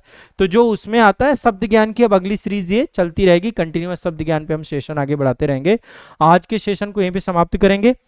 अगला जो सेशन मेरा रहेगा हिंदी में, एक तो पत्र लेखन का मैंने सोचा है और शब्द ज्ञान का पार्ट 2, ये दोनों लेके चलेंगे। बाकी मास्टर वीडियो में जैसे मैंने आपको बताया समान अध्ययन का एक सेशन रखेंगे जिसमें हम 50 फैक्ट पर सब्जेक्ट, यानी कि 6 सब्जेक्ट आपके होंगे। एक इतिहास, दूसरा भूगोल, तीसरा राज व्यवस्था, चौथा अर्थव्यवस्था, पांचवा आपका सामान्य विज्ञान और छठवां आपका पर्यावरण। ये 6 सब्जेक्ट का एक समान अध्ययन का मास्टर वीडियो सेशन अब मैं शुरू करने जा रहा हूं।